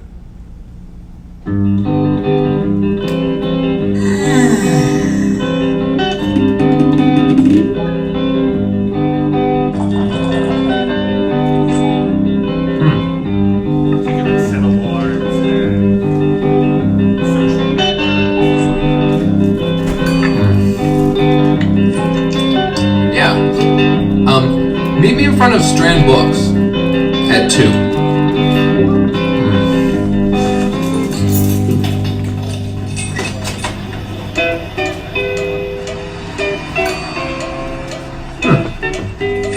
Oh man, really?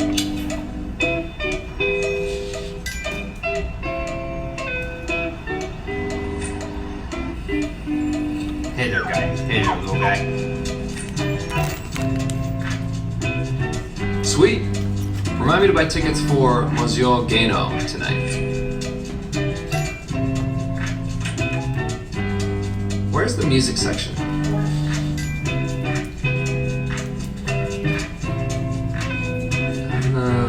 Oh, yes, this is it. Is Paul here yet? Huh. Hey dude, how's it going? Want to go check out that new place I was telling you about? Sure. This truck's really good. Hey, just a second.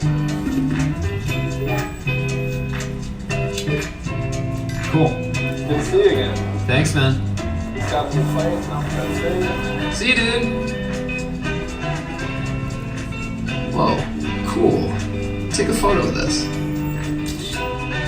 Share it to my circles. Oh, I'm running late. Music, stop.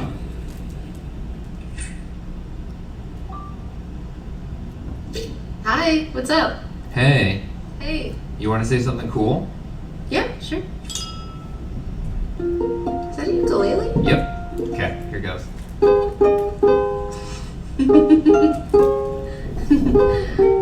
That's beautiful. So yeah, as the caption says, this is really for everyone. Pretty cool technology.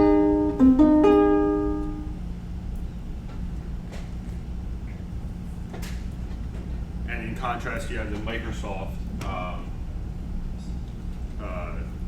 operating system, and that is really useful for utility and as a tool in design and stuff.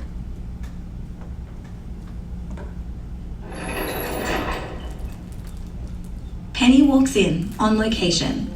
She has to set up the space for a product unveil for a group of clients.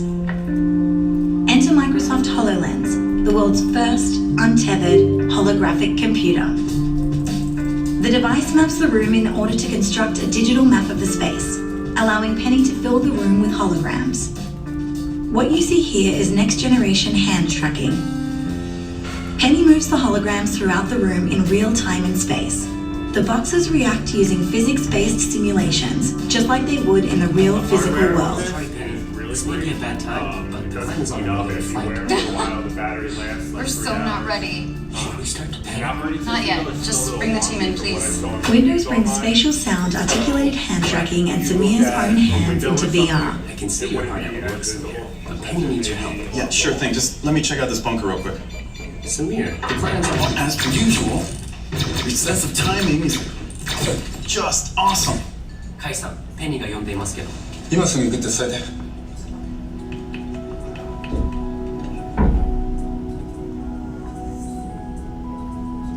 Kai joins the conversation as a hologram. Samir also appears as a 3D avatar, which he scanned himself using his phone. Cute.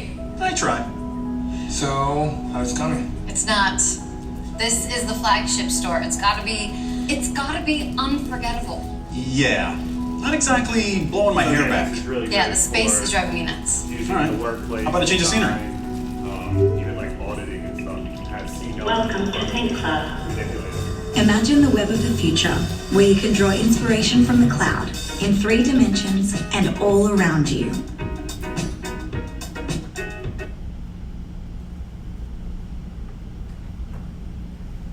Alright.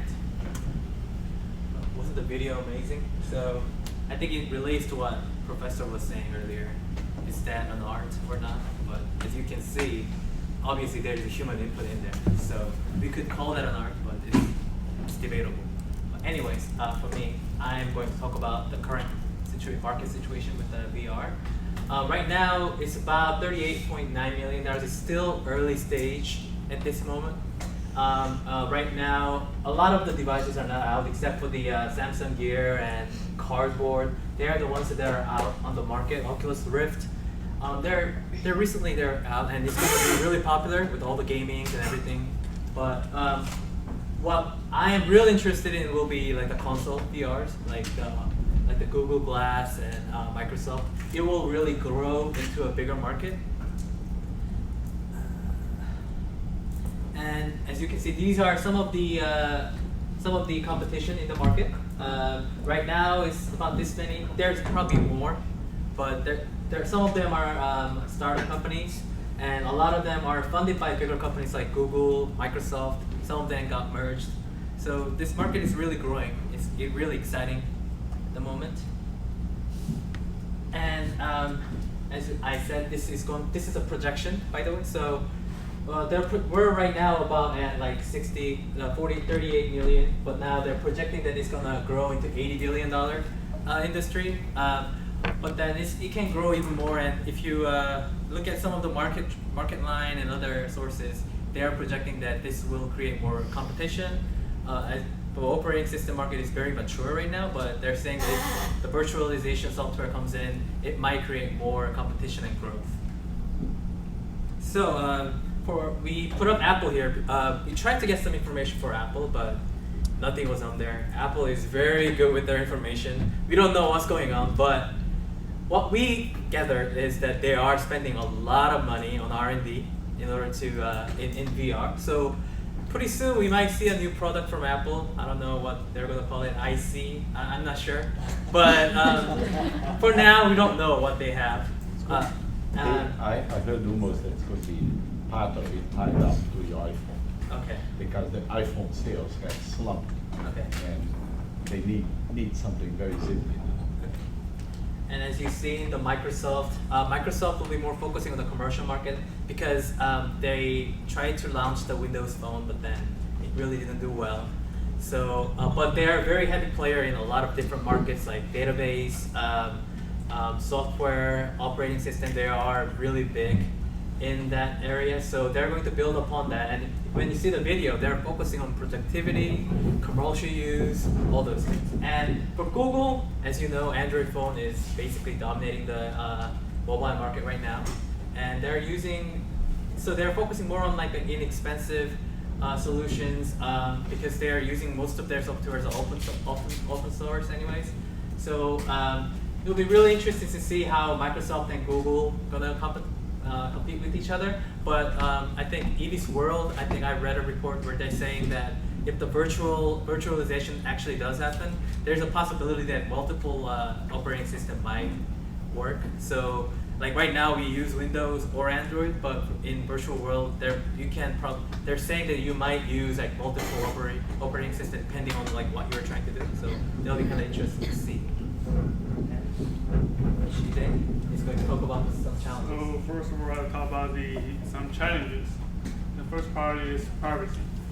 So nowadays, in commercial background, the companies will apply sophisticated technology to record all your information from users, like from eye-tongue contact to and emotions and to the entire body language when you use their products. So it's about private information versus commercial use. It is hard to imagine if all of your personal physical and mental information are released to the public and with a price put on it. So it will be total disaster to individuals.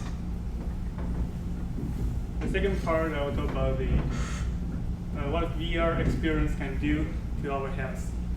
That is a very interesting video I want to show you.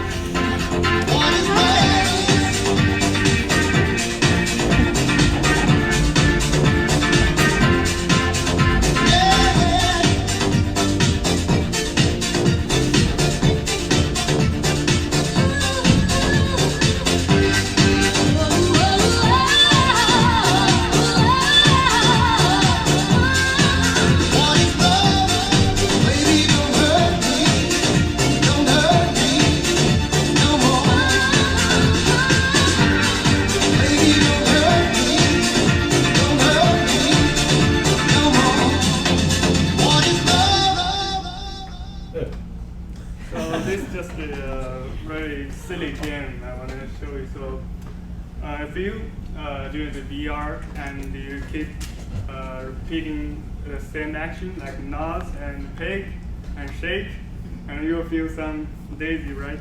So that's what I'm talking about, the motion sickness. Actually, like what I said, if you keep doing this, you will have dizziness, fatigue, and nausea, and they are most common symptoms of motion sickness. And the second part is the desensitization. What is desensitization? So that is people become addicted to virtual reality games and they will blur the boundary between the virtual and real life. And especially they are no longer affected by the extreme acts behavior like extreme sports or violence. What I mean violence nowadays is the shootings and terrorism are a big issue in the world, especially in the United States these years. So some people, they are radicalized by the video on the YouTube. So what do you think about the terroristic use of the VR to train or radicalize those people who have some terrorist mind, so they may be easily radicalized by those VR techniques. And another part is extreme sports. Like if you are doing VR, you are feeling like you are Superman. You can fly and you can jump over the gap. But in virtual reality, you are Superman. But in reality, maybe you are not strong as you think about yourself. So do you want to jump over that gap? And in VR, you can do this, but in reality, you can't do this. So many accidents will happen. So lastly, I will talk about the discussion. Could anyone of you think about VR has any health benefits to us, to the human beings? Yes, when I was preparing my presentation for self-driving car, that company Nevada, they have some robotic headset for blind people to see. It also said set headset for blind people, handicapped people to communicate with to communicate. yes, it's that. The So VR. they can use the headset to communicate with each other? Yeah, so that's the blind people or handicapped people walk through everywhere without any help. They can walk through anywhere that with headset. That's the VR. Oh, that's the headset. Oh, cool. Also, that's recycling robot. They use that VR. It's software development kit. They use. Oh, okay, great. Kind of. Lauren? I think it can help with certain phobias. Like, for example, I saw on the show once where this girl has a phobia where she can't be out in public. So her therapist gave her a virtual reality device where she goes out in public and interacts with people virtually, which will desensitize her with the public. So, Wow. Wow. Is there a video of that? It's in a show called Shameless, where this girl has but I can bring a See video. if I can find something. Yeah. Just to show. This is very interesting.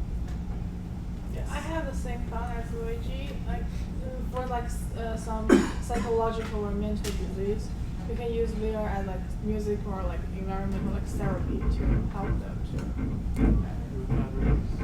Train people making presentation when they have presentation phobia.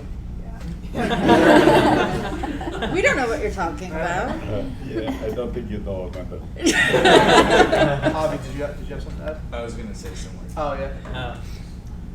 And there's also other application like, let's say right now you're looking at your X-rays or CT, and the doctor explains to you on a screen. But then in the future with the VR, you can actually have a 3D model of your heart, like on live, and then the doctor can actually point out certain things and where he's going to do a surgery on. And he's going to say, oh, this area, you see this area, there's a lot of fat, you've been eating too much chocolates. I'm going to cut this off. You can actually see that. Like you can actually see the live video, and that's pretty cool. It's good for the educational Well, these MRIs cut slices. The pictures are slices, and then they are 3D composed. And I think probably you could do virtual reality to go into organs and see like the valves of your heart or something of that sort. That's just an idea. Anything else? I was gonna say, I think I read something about that, how like doctors, like if there's like a complicated surgery, they'll have a couple of people come in, and then that way like they can get like a better opinion because all the doctors can look at the heart without like going into the person and decide what they want to do. Right, exactly. Yeah. Second question is,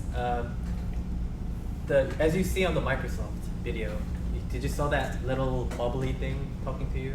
Yeah. This bubbly thing, that's actually artificial intelligence. That's Cortana, actually. And Cortana is really bad right now. By the way. But, so after seeing the videos, some of those videos that we showed you, do you guys still think that AI is a big threat to us? Or is it going to be more beneficial to us?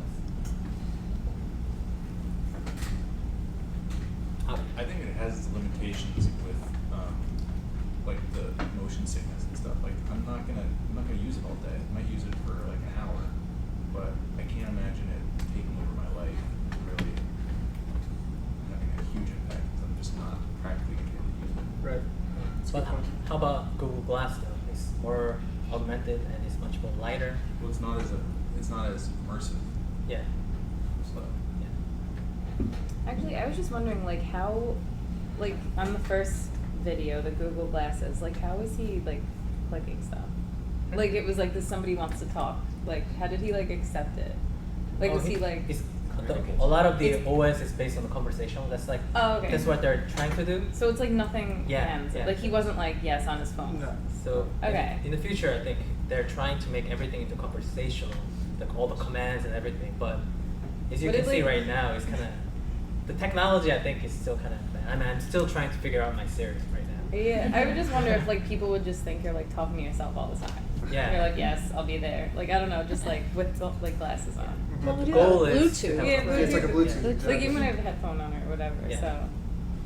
But I saw the Microsoft, they were showing off their holograms in one of their talks, and I think one thing they did was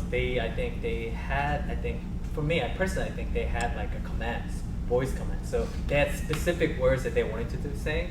So right now, I think you can come up with a set of like commands, and then you can say like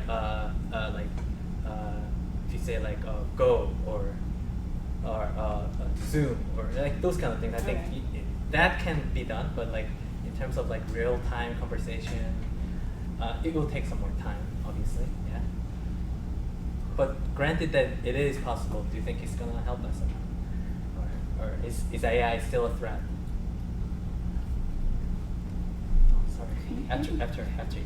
Yeah. Okay, I think it will be very helpful, but did you see the movie Her? Yes. I think in that movie, I think that AI, the girl, yeah, it's a H-E-R? Yeah. Yes, it's a great movie. But the main character in the movie actually really confused about the AI, who is Scarlett Johansson. That like she like the virtual like person, like personal assistant, kind of like him or not. So I think there is still like kind of like like drawbacks still, potential drawbacks, but overall it will be beneficial. But like the threat that our group talked about is nothing like this. It's more like bigger issues such as dominating our information and use it in like different ways. So I think what you're saying is I think more AI being self-aware, basically, because in Her, AI was starting off as like a very basic program, and then it started to learn all the process, and then the AI like left this guy. Suddenly he's gone. Like I'm going somewhere else. And, yeah. So I think that's one thing that's debatable. Personally, from my research, I think AI being self-aware, I feel like I don't think it's possible. I think personally, unless there's like some kind of a evolutionary accident somewhere. Okay. But personally, I think it's still a program. Still, somebody needs to make some type of commands and questions. So personally, I don't see them as like becoming self-aware. But I am more worried about who's going to use this AIs rather than like I was thinking while I was looking at your presentation, I was more worried about like you talk about nuclear weapons. I was talking about like more like what if somebody developed an AI weapon that wipes everything, or that's I think more scary personally. But, okay. Yeah. Yeah, actually I have the same thought because I watched a TV show called Person of Interest. It's a talk about the AI. First time like people created the AI to be more self-awareness, to protect people, to prevent threats, to prevent crimes. Then the government used to like tracking people, like throughout the phones and like every cameras and like sound system stuff. And then the AI become more like intelligence, and they have a two AI like they compete each other, and one is to prevent crime, and then one wants to build a better world. So they start to like use like the money or stuff, like because they have a black market. They just kill the bad people to like make the better people live. So it's become like really confusion at that time. So I guess it's although it's TV show, it's not a reality. But I guess when we take advantage of the AI, we will also sacrifice some stuff. Yeah, I think that's a really good point. I think we're talking about like how we might become like too dependent on it, and if AI makes mistakes, we don't know whether because they're so advanced, we might say, oh, they have a purpose, or even though they it's just an error. So I think there is a possibility like that. Yes. Can you live without Google? No. Can you without search engine? You can use Yahoo instead. That's why I changed from Google to search engines. Answer your question. Well, I went to honeymoon in Okinawa, and I was like using my smartphone, and then once I get into this island without no internet, first day was really tough. But after the first day, I was actually enjoying my vacation. So I was like, no wonder people are going to these like remote places because you're getting freed from this technology. So if I'm like in a situation where I have to get like cut off from everything, then I will enjoy it. But in a normal situation, I will die. I went to Cocos Island diving, and there is no internet there, except very close to the island. And so it was 10 days without internet. It didn't take me 1 day, it took me about 3 days to start enjoying it.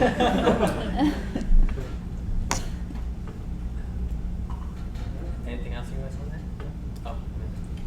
Oh. So I just had a question. I don't know if you know this, but like I, in particular, I find I'm really easily get motion sick. So like as soon as I put it on, I'm just very, like it happens a lot to me. Is there any research or anything being done to try to help that? Do you know? Well, the OS itself is conversational, so you can't put it on the screen. It's a computer. I mean, it's not like a different machine. It's not, so if you don't like virtual reality, you can actually probably like project that on the wall if you want to. It's a new technology, so I'm using my imagination right now. I'm not saying there's certain things like that, but I guess like I can see like use that. I mean, and because the OS is so advanced, if it becomes a conversational, I think you can use it that way. Has anybody ever seen? Sorry, 1 second, Fred. I'll get to you. Has anybody seen the movie Iron Man 2 or whatever? You know when he has like those displays put up of the suit or whatever, and he's pulling it apart. That's another form of augmented reality. It doesn't have to be just like a headset and you're looking around or anything like that. It's kind of, it goes with the software that we were talking about before. There's something called like virtual desk or something that we Yes. tried. Mhm. Yeah, like a desk has like a screen. So Yeah, it shows you like 3D models. You can play Minecraft. So like one thing I thought was really cool, like in the other presentation about like AI and robotics, they talked about like deep learning or like deep thinking, whatever.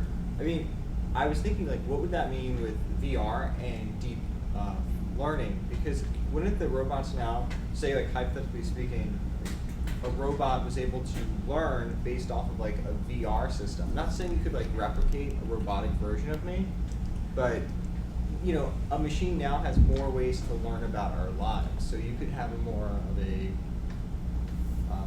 like a machine that almost replicates my judgments, my decisions, the way I handle things. Like you could have a more seamless robotic experience.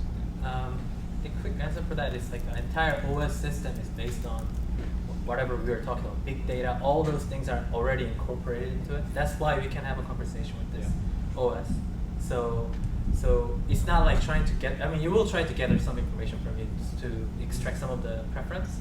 But already, like I think all the information, all the videos that you see, all the like things that they can do are based on a lot of the data already compiled by the companies, and Microsoft's been like buying a lot of data. Like LinkedIn, I'm sure they're trying to gain some kind of predictive information because they're trying to buy a lot of companies that does like a predictive software. So I look at more as like a software and try to enhance our situation, but.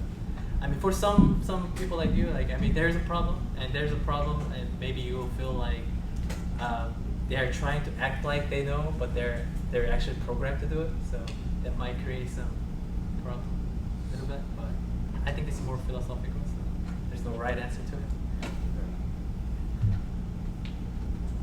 I think I can answer your question. AI cannot totally substitute human now because they don't have soul.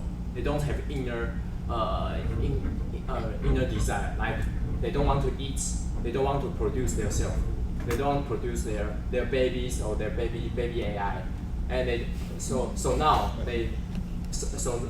now they don't want to do this. They're just a machine, a very intelligent machine. They can play games. They can do everything, but they don't have inner desire. So that's interesting. What if AI, with my virtual reality, sees like my favorite thing to do, or like what I want to do in life is have a family? Like, what if the AI learns that like my goals and my values are to have a family, and then you could go. I mean, Drew's going to love this. Not that it truly wants it, but now it's mimicking my behavior of like a Darwinian view. So now with virtual reality, the AI sees like, you know, human beings are aggressive. It sees that we tend to be more aggressive when we see our resources might be taken from us.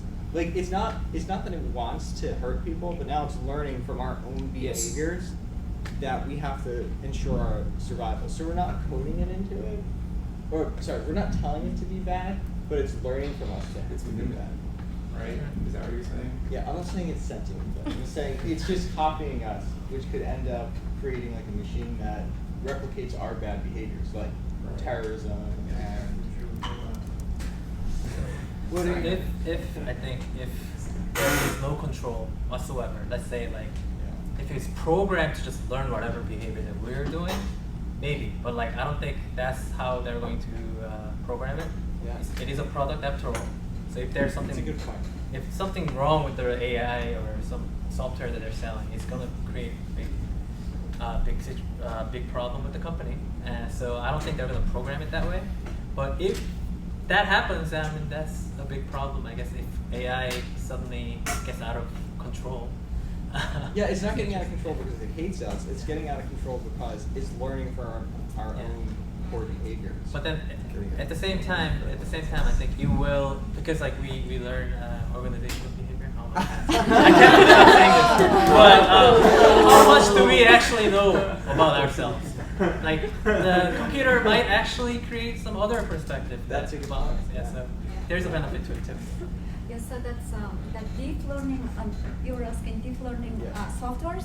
Yeah. They are based on sense time softwares. That's some visually they collect the data and then turn to some very fast algorithm transfer to that next direction. But as the main problem of that software companies is that very basic human activities they don't know. For example, they don't realize if that dog, some kind of animal stay there, if someone don't put that algorithm, it's the dog. If someone don't put into the system and by algorithm, they don't realize it. It just supervised learning, unsupervised learning. Yeah. Supervised learning, you train it with known outcomes. Unsupervised learning, you infer from the data you have. So the example in the article is, first find out this furry thing with claws. That's a cat. Yeah. But it did it unsupervised way. Okay, so that's a big difference between supervised learning and unsupervised learning. And of course, supervised learning is much, much better. That's why we love credit card data, because you know the outcome. The person paid or the person didn't pay. They went, but if we are trying to look at new types of fraud, how can you identify it? yes, that's why that big company's problem is computer doesn't realize like really simple things. If without It's just a question of time. Yeah. Without the human process. Perhaps AI has no emotion, no emotional. They are all very rational. They don't feel angry. They don't feel upset. They don't feel sad, but people do. That is the very big difference about AI and human now. Yes. So they don't need to say, oh, I don't want to work anymore. I want to take a vacation. I want to hang out with B computer, B AI, C AI. Yes, they don't do it, but people do. People want to talk, and perhaps AI nowadays communication. They are very like child, and even child communication can convey more deep meaning from people to people. Like if I give some example like. If a boy wants to hang out with a girl, and we will take any experiment like do you want to go to shop or do you want to drink coffee with me? If computer think drink coffee, okay, I just buy Starbucks for you. But if a boy asks a girl, do you want to drink coffee with me? It means like I want to stay with you. Not only drink coffee, but also I want to make conversation or hang out or see you in face with you. Maybe it's not. It maybe have some deep meaning afterwards. And nowadays the AI cannot understand the people meaning and the words behind the words. Or yes. Yes, so it's like an appliance. Like Amanda loves saving money, so you can ask AI, hey, what are the coupons available? Boom, like it comes out. And you can use it like an appliance. I think I look at it more like an appliance, but I definitely see some of the dangers as well. But, Okay, so we'll stop here. There was one more question. Let's go with that. It's more of a statement. Have you seen the, I guess this question, have you seen the movie Her? Yeah, we have a definition. That's, I don't know, that's a whole other conversation. I mean, my thought is if it can be thought, it can definitely happen at some point. Yeah. Yes. Pretty scary. You know, it's interesting. I just want to make a couple of points based on what Tony was saying here. Is emotions. We don't exactly know what they are, correct? There hasn't been, research doesn't explain how they really happen, originate what creates them. And a lot of emotions come from evolution. I mean, you're afraid because there is a dinosaur there attacking you, okay?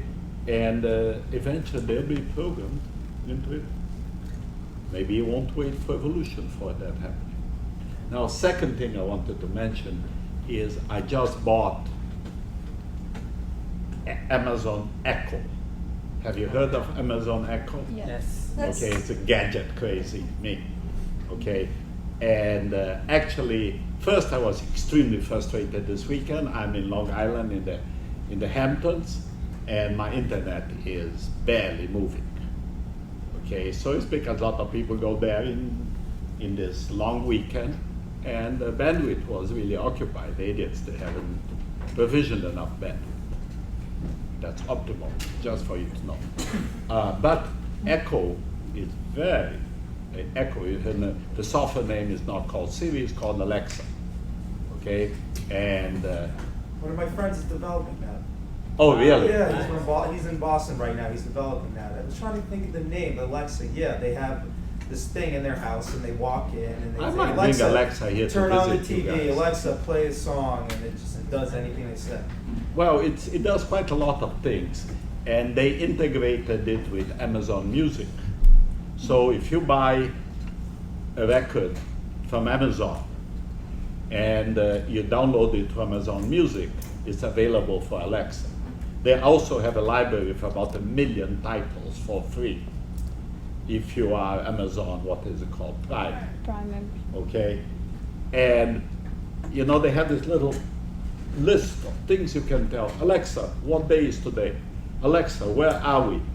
Alexa, play me Miles Davis, and goes on and on Alexa's and on. favorite football team is the Seahawks because he's a Seahawks fan. Oh, really? Yeah. So if you ask what the favorite football team, then they'll say, "Go Seahawks" or something like that. And it's very interesting. For example, she has a very pleasant voice.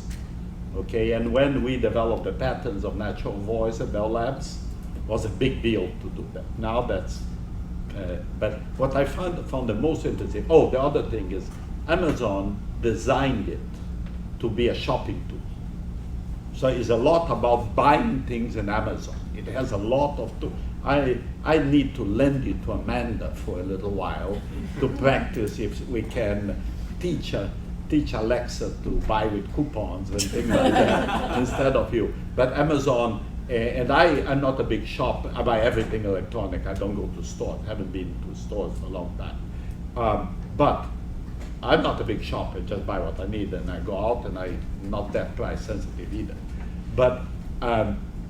But it's very interesting how they kind of tilted that interface. That's like Siri on steroids for certain things. It's very, very interesting, and it's just bought it because a gadget, but now it's sitting in my living room, in my office at home, and I couldn't leave it in Long Island. I had to bring it out and play with it, okay? And it's great. You know, I have Amazon Music in my computer, in my cell phone, everywhere, but I do it with her because she sounds better. She has good microphones. And you say, stop, she stops. If I say stop to my wife, she speaks more. Okay? And then you can control the volume. You can change music anytime you want. No touch, just working your computer, No click, click, click, click. It's actually a very impressive device. And I don't know how they can sell it for $200 or so, or whatever I paid for it. Not very much. It's really very, very interesting device. I might bring it here for you guys to play with it a little bit. But what that thing that was one of my reasons I asked you to read the Economist article, is I am kind of a little bit perplexed by the whole thing. I'm going to rethink our research programs because I think we need to move it in this direction. How many things Alexa actually learned and they taught her? My granddaughter stole the little piece of paper that says things you can tell Alexa to do. So I was trying to imagine it, but then I found it in the online documentation. And it's really impressive what that device can do, and they are selling a lot of it. It's a toy at this moment, except a shopping toy. I just want to make a couple of other comments about virtual reality. I think you expressed it very well. It does have this problem of making you dizzy. And it's because your inner ear is coordinated to detect motion. And you're not moving when some things happen in virtual reality, so it confuses it. That's why you get a headache. At least that's one of the reasons. I don't know what the other reasons are. The second thing I thought very interesting, I didn't want to interrupt this discussion because it was just so rich, okay? But have you noticed that you went from virtual reality immediately to artificial intelligence? And immediately you started talking about machines having feelings and that kind of thing, okay? Like a singularity type of conversation. And that's kind of happening a lot in there. But I think between now, and this is just my opinion, between now and your lifespans, there'll be a lot of these devices coming in. And I thought interesting, I didn't know that the Oculus now at the Google Glass was voice controlled. I didn't know that. But Google stopped the marketing and the promotion of Google Glass. And they already had some betas out and everything. And they obviously ran into some privacy and some other type of problems. And they are not saying what the problems are, but I'd be very surprised if they abandoned it. Okay, I don't think they abandoned it. I think they invest other startup like Matchkey. Yeah. Yes. We found that Google didn't abandon the VR hardware. Yes. Google did this. They created Alphabet, and they divisionalized their products, Yes. and which creates kind of a bad secondary effect. What is the bad secondary effect? Is that there'll be profit and loss run the divisions, and Google does a lot of free things for you, correct? Search, although it's not totally free, but there's a lot of free things, and I think they're going to start cutting off some of the free things that they do because of profit and loss division type of things. But there are things like AI and glasses that is part of the strategic vision. But I thought it was very interesting how you immediately went from virtual reality and etc. to artificial intelligence.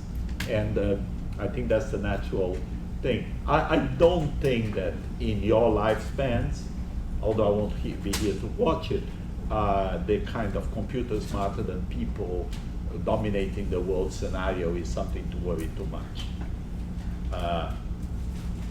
It's never underestimate the difficulty that social systems have in adapting to technology. And the other thing is investment. But remember, in investment, there is a very interesting thing, is that now the investment is fixed and variable cost in the traditional way. In this is development. The variable cost is very, very low.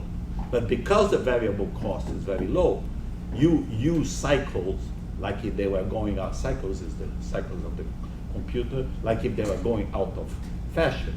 Like Alexa, anytime I can say, Alexa, it wakes up. So obviously something is going around there ready for hearing. And something is processing sounds in the environment, is being able to separate Mochi's barking from my voice and looking for that particular utterance all the time. And of course, what is that costing me? Nothing. Huh? Nothing. Costing electricity. Oh. That's the only thing. And for me, it has to be worth telling Alexa to do something, or I would plug it out to save an energy. But none of you thinks of unplugging an apparatus to save energy, correct? You don't go and unplug your refrigerator when you leave or something like that. By the way, some of these Internet of Things actually do similar things. They lower your refrigerator temperature, increase your refrigerator temperature, etc., etc. And yeah, Amanda. Has Alexa responded to Mochi? Alexa and Mochi don't talk to each other. Okay. But I'm going to try to teach Mochi how to say, Alexa. Okay.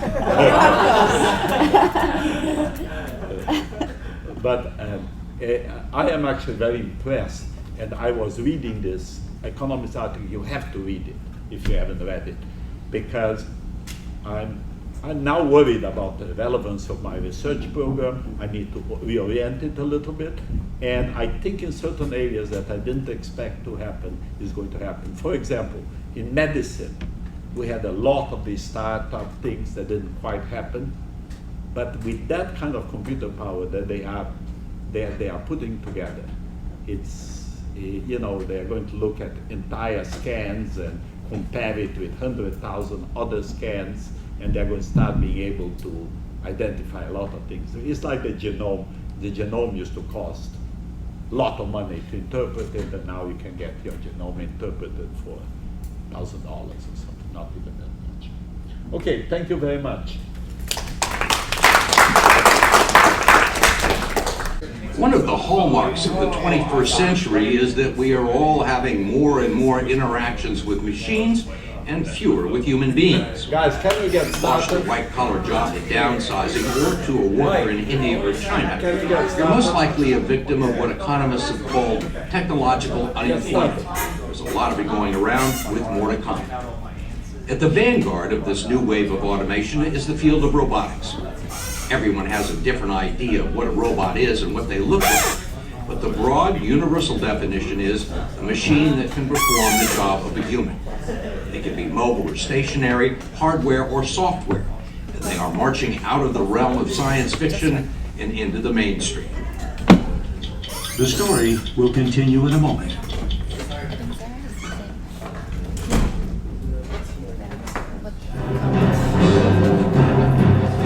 The age of robots has been anticipated since the beginning of the last century. Fritz Lang fantasized about it in his 1927 film Metropolis. In the 1940s and 50s, robots were often portrayed as household help. May I take your hat and coat? And by the time the Star Wars trilogy arrived, robots with their computerized brains and nerve systems had been fully integrated into our imagination. Now they're finally here, but instead of serving us, we find them competing for our jobs. And according to MIT professors Eric Brynjolfsson and Andrew McAfee, one of the reasons for the jobless recovery. Our economy is bigger than it was before the start of the Great Recession. Corporate profits are back. Business investment in hardware and software is back, higher than it's ever been. What's not back is the jobs. And you think technology and increased automation is a factor in that? Absolutely. The percentage of Americans with jobs is at a 20-year low. Just a few years ago, if you traveled by air, you would have interacted with a human ticket agent. Today, those jobs are being replaced by robotic kiosks. Bank tellers have given way to ATMs, sales clerks are surrendering to e-commerce, I'm an automated system that can... and switchboard operators and secretaries to voice recognition technology. There are lots of examples of routine, middle-skilled jobs that involve relatively structured tasks, and those are the jobs that are being eliminated the fastest. Those kinds of jobs are easier for our friends in the artificial intelligence community to design robots to handle them. They could be software robots, they could be physical robots. What is there out there that people would be surprised to learn about in the robotics area, let's say? There are heavily automated warehouses where there are either very few or no people around. That absolutely took me by surprise. It's on display at this huge distribution center in Devens, Massachusetts, where roughly 100 employees work alongside 69 robots that do all the heavy lifting and navigate a warehouse maze the size of 2 football fields, moving 10,000 pieces of merchandise a day from storage shelf to shipping point faster and more efficiently than human workers ever could. We think it's part of the new American economy. Bruce Welty is CEO of Quiet Logistics, which fills orders and ships merchandise for retailers in the apparel industry.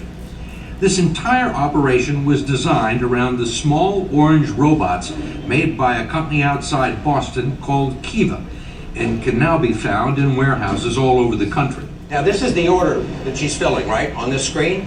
Yes. In a typical warehouse, she'd have to walk from location to location with a number of totes. And that's the innovation here, is that the product comes to her. And all of this is pre-programmed? Nobody has to sit there and tell these robots where to go? No, it's all done with algorithms. It's a lot of mathematics, a lot of science that went into this.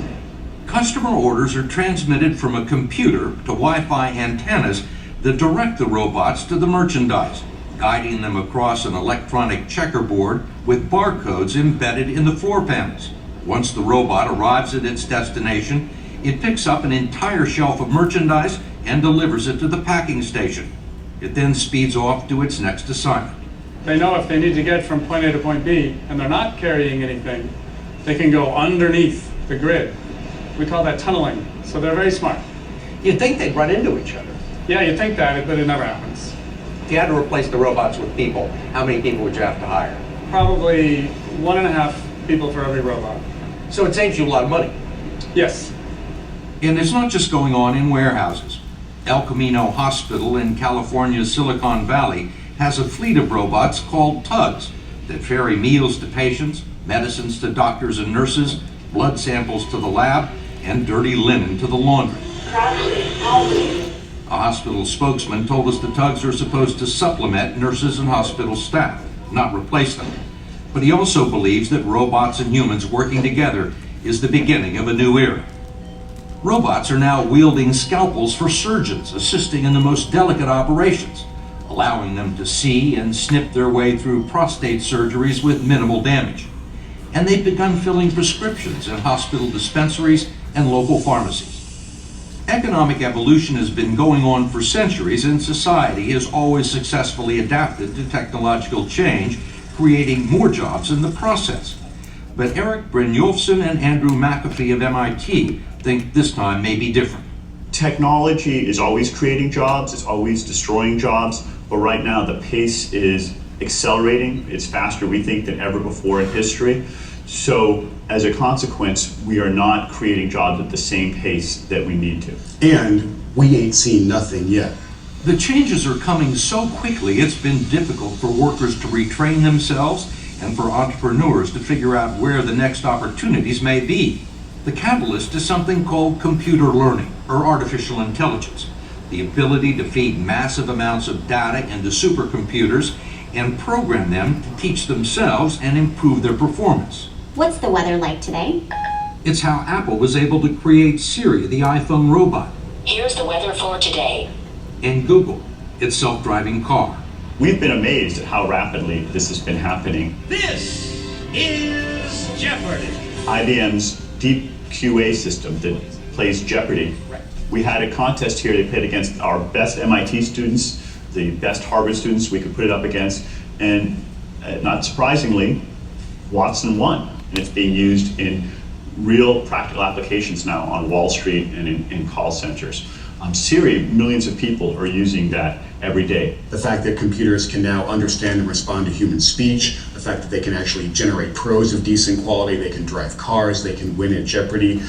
We're seeing technology demonstrate skills that it's never ever done before. And it's putting new categories of jobs in the sights of automation, the 60% of the workforce that makes its living gathering and analyzing information. This piece of software, called e-discovery, is now used by law firms in the discovery portion of legal proceedings, a job that used to require hundreds of people sifting through boxes and boxes of documents. We now have robots gathering intelligence and fighting wars, and robot computers trading stocks on Wall Street. It's all part of a massive high-tech industry that's contributed enormous productivity and wealth to the American economy, but surprisingly little in the way of employment. We absolutely are creating new jobs, new companies, and entirely new industries these days. When Eric and I go out to Silicon Valley and look around, the scale and the pace of creation is astonishing. What these companies are not doing, though, is hiring a ton of people to help them with their work. Because they don't have them, because they can't find them, Because they don't need them. they can't find everyone they need, but they don't need that many people to work in these incredibly large and influential companies. To make that concrete, Apple, Amazon, Facebook, and Google are now all public companies. Combined, they have something close to $1 trillion in market capitalization. Together, the four of them employ fewer than 150,000 people, and that's less than the number of new entrants into the American workforce every month. And it's roughly half the number of people that work for General Electric.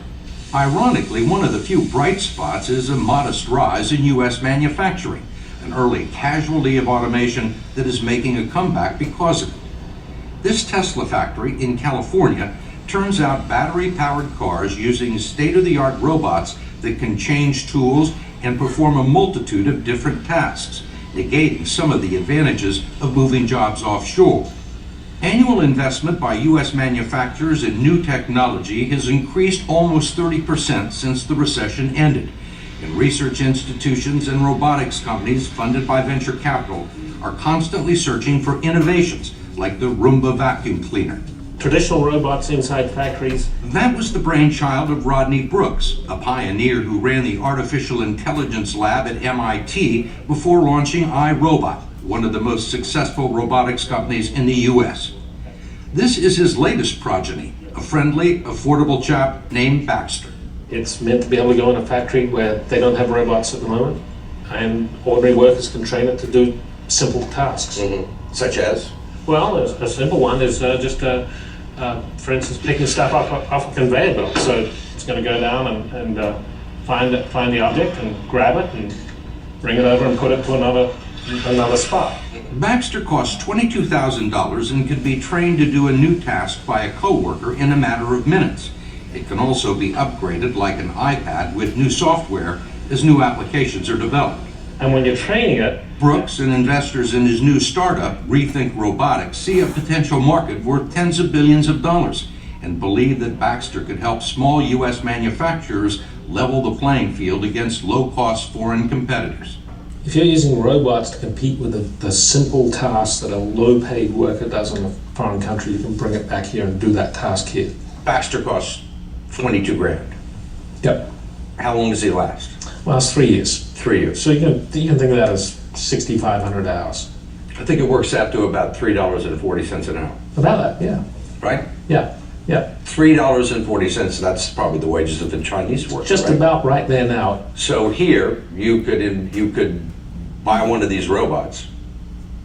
It would be like any Chinese worker. In a manner of speaking. That strategy has already had some success at Adept Technology, the largest manufacturer of industrial robots in the country with a wide and varied product line. John Dolcinas is the CEO. So this is our flagship product. This is our Cobra robot. This is the class of robot that was used to automate Philips electric shavers. The robots at the Dutch company's factory in the Netherlands proved to be so efficient and economical that Philips decided to move its main shaver assembly line out of China and back to Holland. I think that those workers in China, in India, are more in the bullseye of this automation tidal wave that we're talking about than the American workers. But even if offshore manufacturing returns to the U.S., most of the jobs will go to robots. When I see what computers and robots can do right now, I project that forward for 2-3 more generations. I think we're going to find ourselves in a world where the work as we currently think about it is largely done by machines. And what are the people going to do? That's the $64,000 question. Science fiction is actually my best guide because I think we are, in that time frame, going to be in a very weird, very different place. It brings to mind Stanley Kubrick's 2001 A Space Odyssey and the rebellious computer robot HAL. Technologically speaking, we are just about there. Open the pod bay doors, Hal. I'm sorry, Dave. This mission is too important for me to allow you to jeopardize it. Everyone agrees that it's impossible now to short-circuit technology. It has a life of its own, and the world is all in, for better or for worse. Stop, Dave. We wanted to leave you on this positive note. One thing that Andy and I agree on is that we're not super worried about robots becoming self-aware and challenging our authority. That part of science fiction, I think, is not very likely to happen.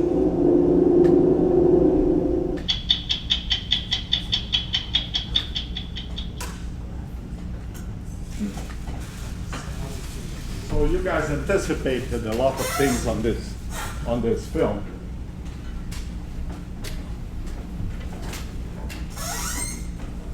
So what did you think? Did you catch anything interesting on this? Oh, we already had covered everything. Go ahead. The idea of bringing it back to America also, they didn't say, but it can reduce all the shipping costs that it costs to bring whatever they're making in China back to America. So just that the machines only charge will cost you $3.50 an hour, it's saving a lot more in shipping. And there are no coffee breaks, there is no sickness, but there is machines do break. What else? I like the $64,000 question. If machines are doing everything, what are people going to be doing? And what's the answer to that? You don't know? It's 3 Partially. But there is like IT, growing. It's a lot of developers, software developers. Isn't it like growing jobs in that area? Yeah, it's. I think your question is new industries, new functions, and that was like I think number 3 of the list that I was talking about, and I think there is a lot of research on machine replacing people and etc. I don't think there is enough research on this because it's very difficult to imagine what are the jobs they're going to do. When they said that, I think that robot's name is Baxter, the red one, it only lasts 3 years. Is that because after 3 years it becomes obsolete or it breaks down or? Yes, and yes. Yeah. Yeah. You can build things that last longer, but do you really want a 3-year-old computer? No. And what happens with the capabilities of a computer? Moore's law, every 2 years or every 18 months, the capacity doubles, but that doesn't reflect the capabilities because there is a lot of new software that goes in, takes some of the capabilities. But a computer that used to cost like IBM PC, let's say $3,000, that capability costs $2 today, or something like that.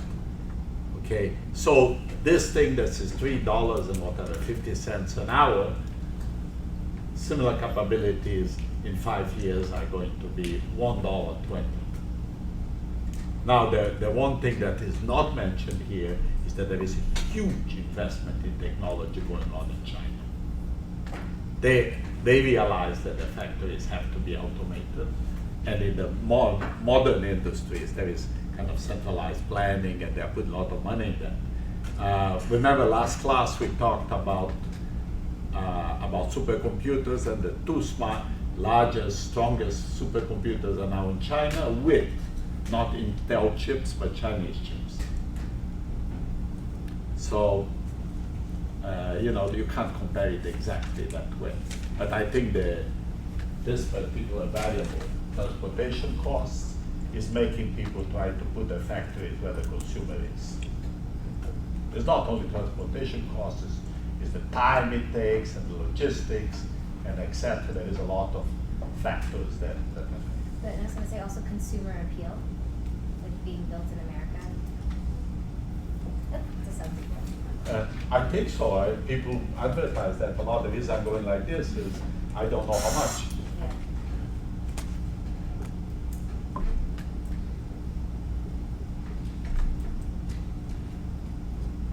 Anything else come out of this film?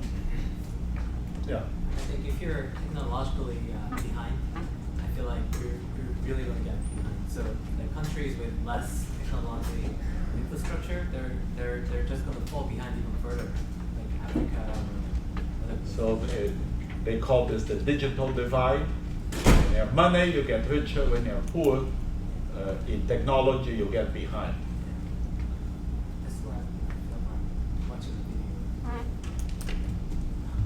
video. Interesting. There is also literature talking about a little bit of the opposite, of the enabling factor, that you have a large workforce earning $1 a day, and the local cell phone can make them productive people, like sell their crops at much better wages and etc. So maybe the bottom line will kind of go up a little bit.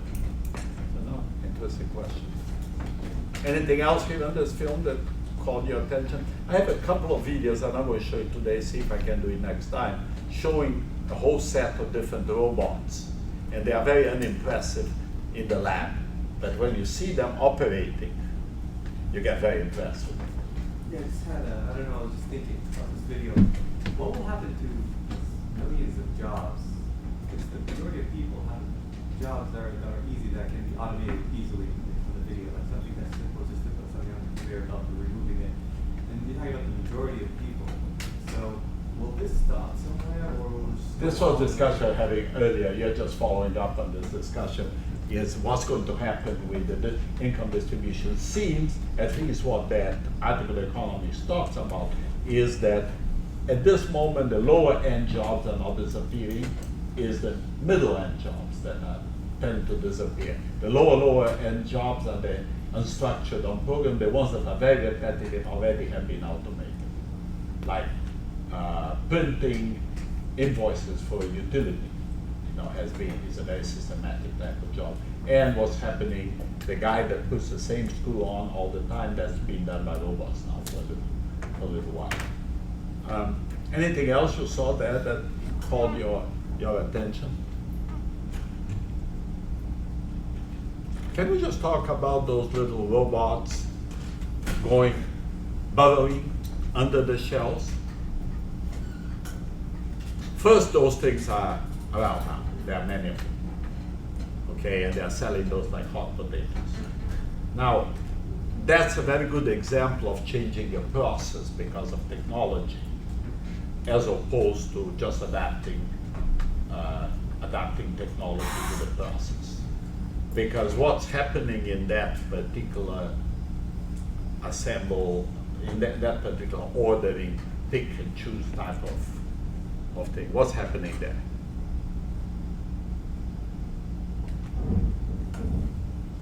The job was you had a list of things that go on a box.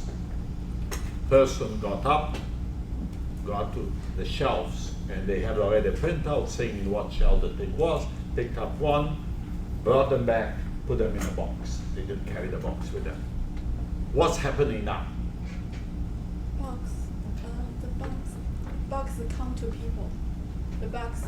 They redesigned the shelves to be movable. They made them higher for the robot to go under it. Correct? So two redesign things. Major redesign. Woman doesn't move, the shelves comes to her. Did they say who stocks the shelf before it's moved by the robots? Probably people don't have so it. that's still a basic job. But that's another very good application for robots. Bring the shelf in. When things arrive in loading dock, loading dock, put it on the shelves. Now, what's the next step on this whole process? What are they going to be doing? Packaging the boxes themselves. Automatic packaging. I mean, no more person putting the things in. They are going to have probably the things come in standardized size. A little robot with an arm is going to pick it up, put it in the box. And they can compute. They will going to save storage. They're going to save boxing costs because they can algorithmically compute the optimal size of the boxes. Okay, and then carrying the box out, locking, taping the box is easy to do. Not a person will do it, the robot will do it. Isn't there a little bit of a risk in this? Because if I know they were talking about software updates, so I don't know if these also get software updates. What if there's a glitch in the software update? They get software But then your whole updates factory could be shut down, or your whole system could be shut down. because Janky will be there watching and say, oh, there's a problem there, and it's going to run. Okay, So we can't completely. and you are not going to be just a regular Janky, you will be a Janky with some skills of fixing those machines, getting them to work. You're going to acquire some, and this is new jobs. Okay, because it's not that lady who assembles. Now this is going to be a more technological way. Which, oh, this module of the robot is not working. Pull it out, put the new one in. Okay, and you just talked about when they arrive. That's a whole other production process whereby take it out of the truck, put it in the shelves, and etc. The provisioning process, and that will be other set of robots. Now, do those robots look like the robots that we see in fiction? Little arms, little legs, and etc. etc. Yeah. Well, I found Baxter interesting. It didn't seem like it needed to give the robot the face with the eyes, but it went out of its way to do that and to name him. I just kind of found that interesting. I was wondering why he made that That's decision. marketing. What? They were marketing. It was all about marketing. They are marketing, yeah. But Baxter went through a set of generations, and the current Baxter, you can, they showed a very interesting thing, the worker training Baxter. And that's kind of a new thing, adaptive thing. Baxter has eyes, so we can see. Okay, and the eyes is connected to the processing, so okay, interpret the image, and then that interpretation of the image can control the hand, where it goes, and etc. But they are not little things with legs and etc. etc. They are not at all. But do they see? They have to see. Okay, maybe they don't need to see because the floor is marked and the Wi-Fi identify exactly where they are and the control is remote. So there are many ways to skin a cat. Many ways to skin a cat. But and they say, do they collide? They never collide. It's because that algorithm is well planned. But what happens if one of them just collapses, stops working? The other ones need to know that, correct? And that's one of the who sent this this today. I think you sent it. Even today was one of the mails. You guys have to read those mails. Those mails are fascinating. Very disruptive for my life, but, but fascinating. These intercommunicating cars with devices. Did you send that one? That's me. You? Yeah. But that was very good. That was very good. That's environmental awareness to communication. And did you think about ways when you're looking at that? Yeah. I mean, like when I was looking at the article, it's like it's really new kind of thing that like you can let the car talk to each other, so I can actually like see where or the other cars are. So it's one way to automate the process, I guess. Like in terms of like let the car drive itself. So it was a good application. There's also something called like Skype bots, where like if you're doing Skype and then this AI Skype bot, you can talk to, I'm going to like a trip to New York or something, and then this bot will contact the other bot in the New York like Westin Hotel, and then this Westin Hotel bot will contact you and say, oh, we have a room like available, and like this time, for this much money, and it will automatically like reserve a room for you. Okay, now also a couple of you sent emails around with the collision of the self-driven car. Who sent that? Oh, I do. Okay. Avi, what was your conclusion out of that? Tell us a little bit about it. Well, I sent an article about an article about another company that was making cars with no windshields. Okay, yeah, It's that totally, was. Like you're totally out of it, and you sit opposite directions. So I was just saying, like, you know, in light of the crash, like this is where it seems to be moving even further, and like how open are we going to be to this in light of the crash? I didn't. I thought it was the crash. I just kept reading the crash. So what happened? No, the crash. Yeah, no, I didn't send that one. Well, the crash. But the crash was the tractor trailer you came across. Yeah, tractor trailer came across and the crash and the driver, and not, it couldn't be exactly the driver, but the person in there died. Okay, and there's been a big setback to self-driving cars. I'm sure there'll be legislators saying we don't need this and etc. But that's the wrong question to ask, correct? What is the right question to ask? How can we prevent this from happening? Well, that's one part. That's what they are going to research. But the real question to if we have 100,000 cars driven by machines and 100,000 cars driven by people, which one there are more fatalities? And of course, even worse is the mix, when certain automated cars and many manual cars. This is what's going to happen in 5 years. Okay. And of course, a lot of the predictions is in the highways that this self-driving cars are going to be. Now the Mercedes self-driving truck and et cetera, will be driven. And then there'll be the cars that are self-driven, and then there'll be the cars that look like a living room and there is no steering wheel and et cetera, which is even freaky to me. Okay, at least I would like a wheel there. But the question to ask is, compare the two situations. There'll be fatalities in both. The question is, will we reduce substantially the fatalities?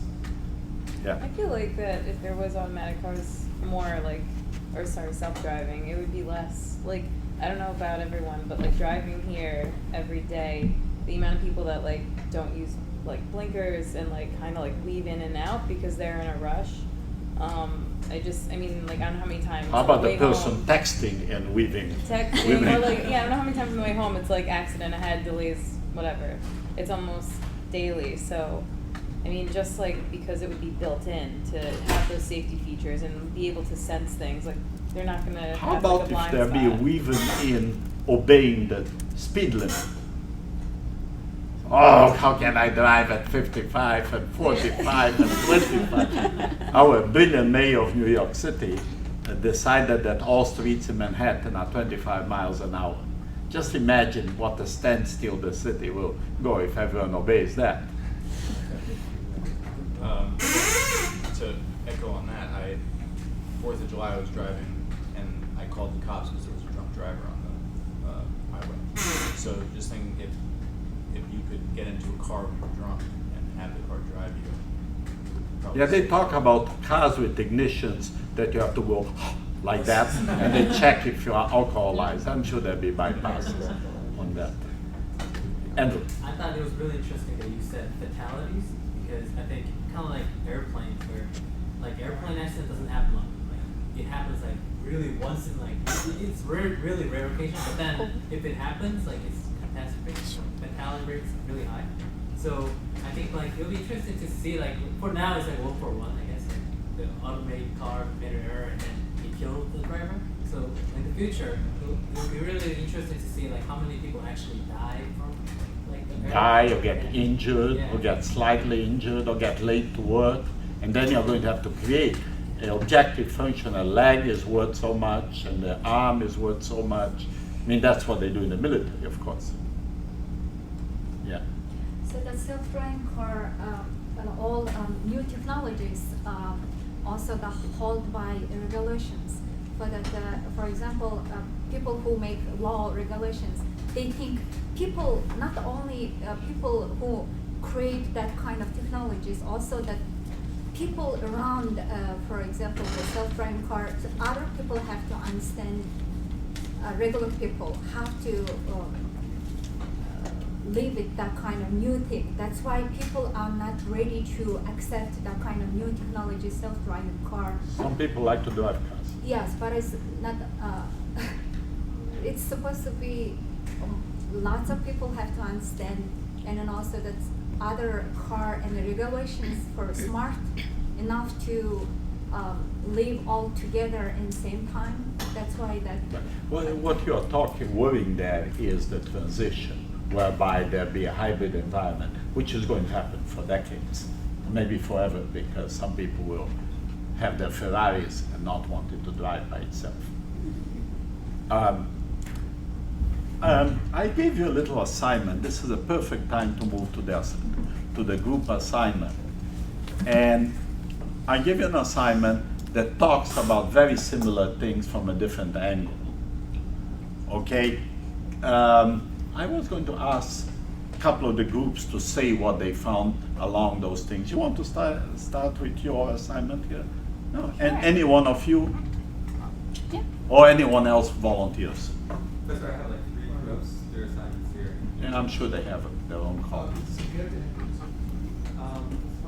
So let them start, you guys get ready. After the class, then I'll just take them. Yeah, go ahead. So just like. Very loud because we want him to hear you and Okay. me to hear you. What company did you choose? I'm not sure how to pronounce it. Is it NVIDIA or NVIDIA? NVIDIA, yes. NVIDIA. They are very big. They are mentioned 20 times in the title. So first of all, the product that they offer is GPU. It's graphic. What was it? Graphic processing unit. Yeah. And so it is used in self-driving car and also in many different ways. So it is used in personal computer gaming, and it is also used in cloud-based visual computing users, and it's basically used in every mobile devices as well. And it has a feature of innovation because this company invented GPU. So by inventing this product, it opens up a lot of opportunities in many different industries, such as gaming, auto cars, and high performance computing cloud. So, and in the industry, there are many competitors, such as AMD, Intel, and Qualcomm. And AMD has the most direct. We would say AMD is the most direct competitor of NVIDIA because it makes GPU products. Its name is GeForce.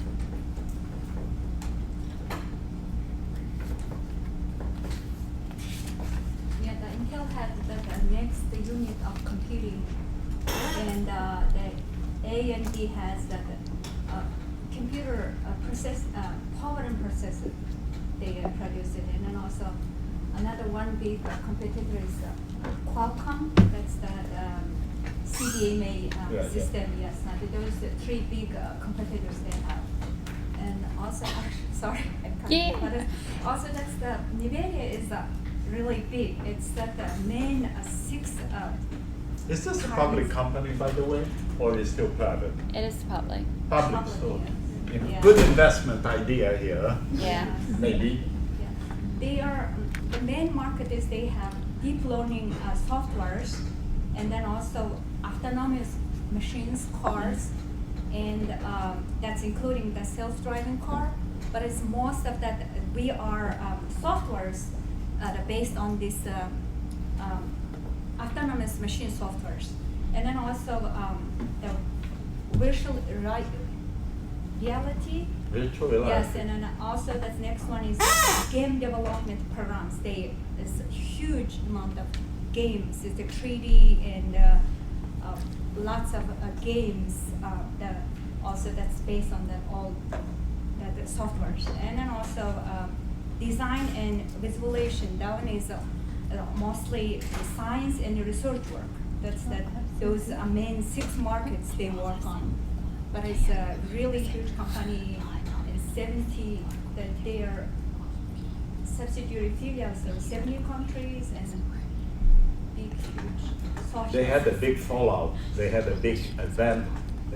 Advantages that these things were basically processors for video, correct? They are processors. Put in a computer, video for the screen, CPU for computation.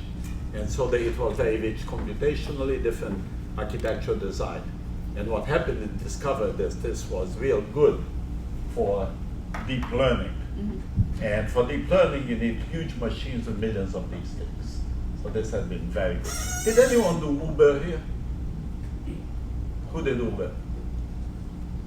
You did? Can you talk a little bit about Uber? Did anyone did Uber or Airbnb?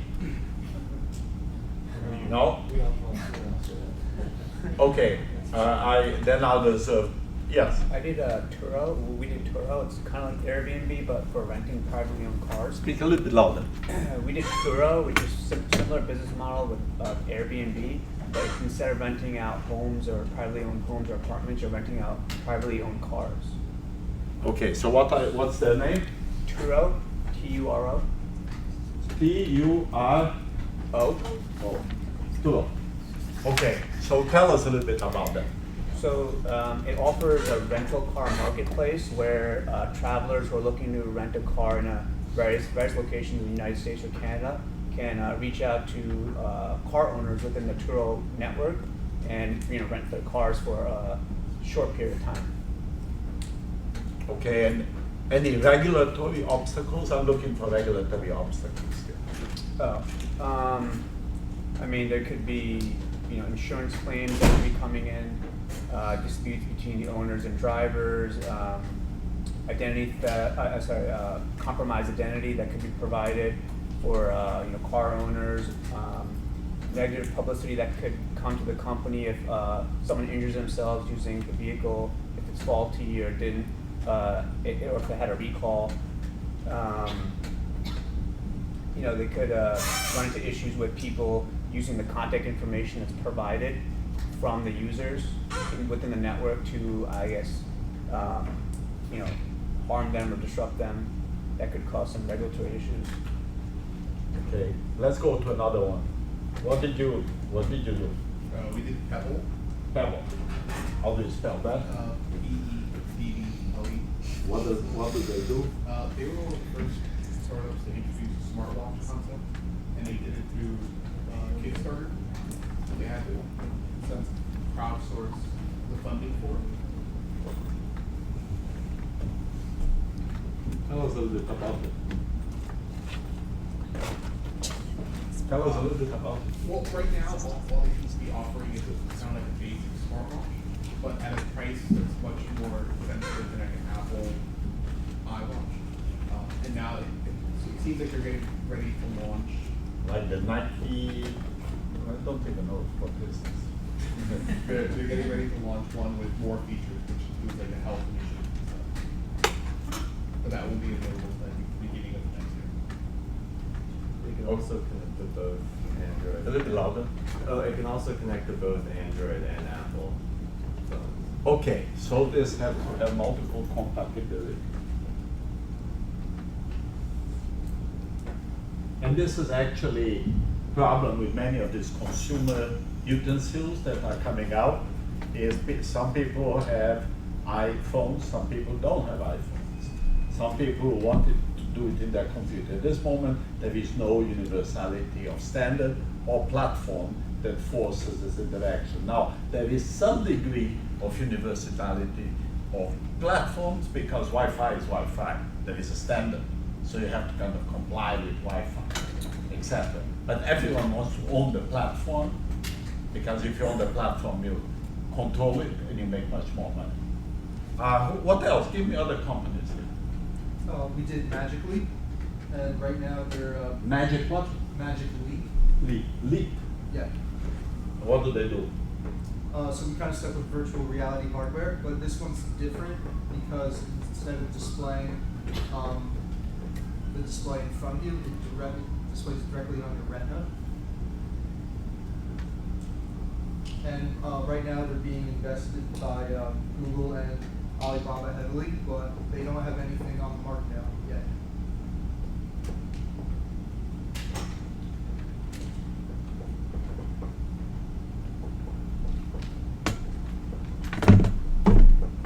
Do you think this is going to work? I have no idea. It sounds pretty scary. It puts it directly on your I don't want to shooting, a laser shooting to my eye. Yeah. Yeah, I You don't wanna think be I would let psychotic? some other people use it for a while before I did leave something on my eye. But then you don't have any tacky hardware, so That's an advantage. yeah. That's an advantage.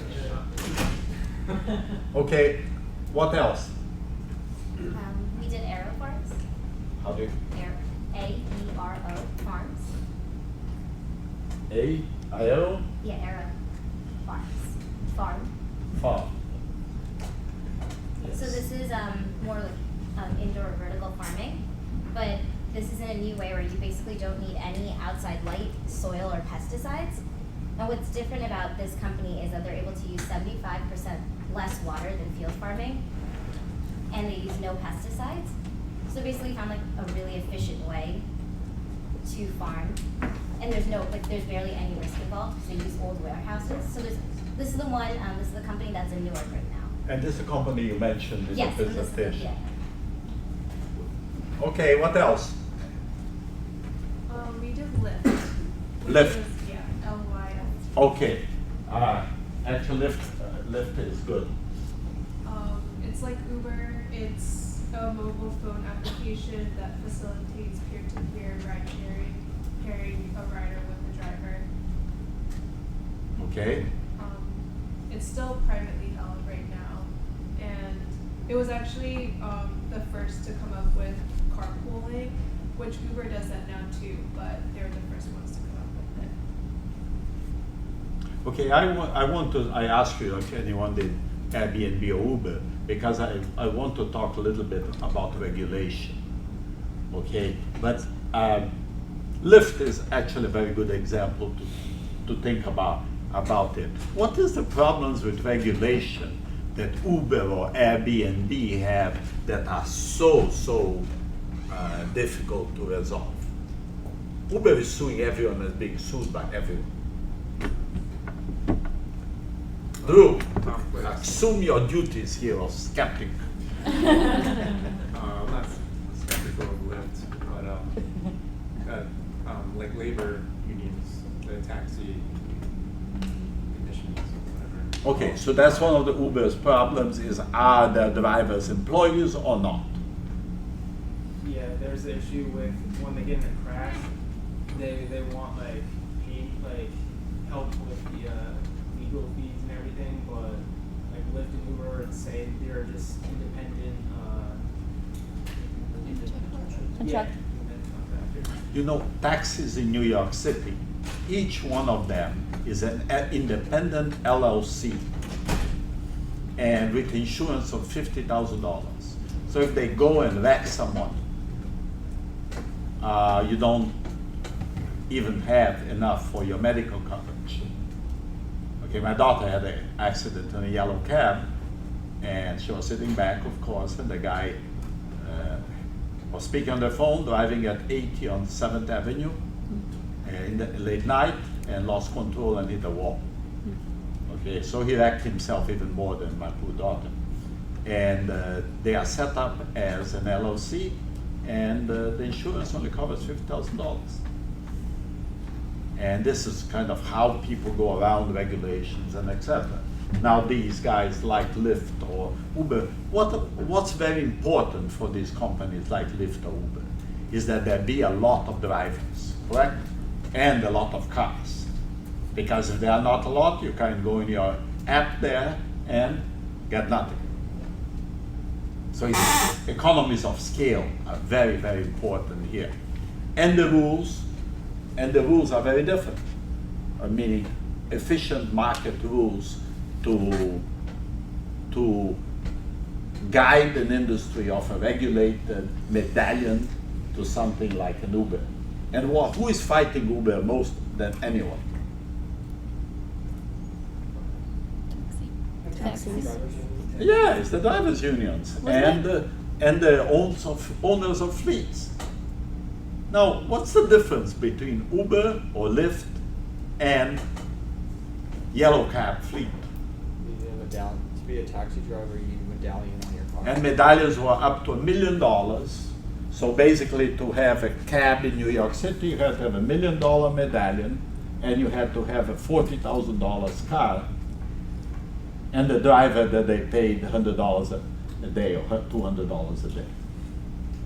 Okay, so the big component was the fixed cost there, very big component. And trashing a car and putting out a car was nothing compared with $1 million of the medallion. And what happened in New York City is that Mayor Bloomberg created the green cabs.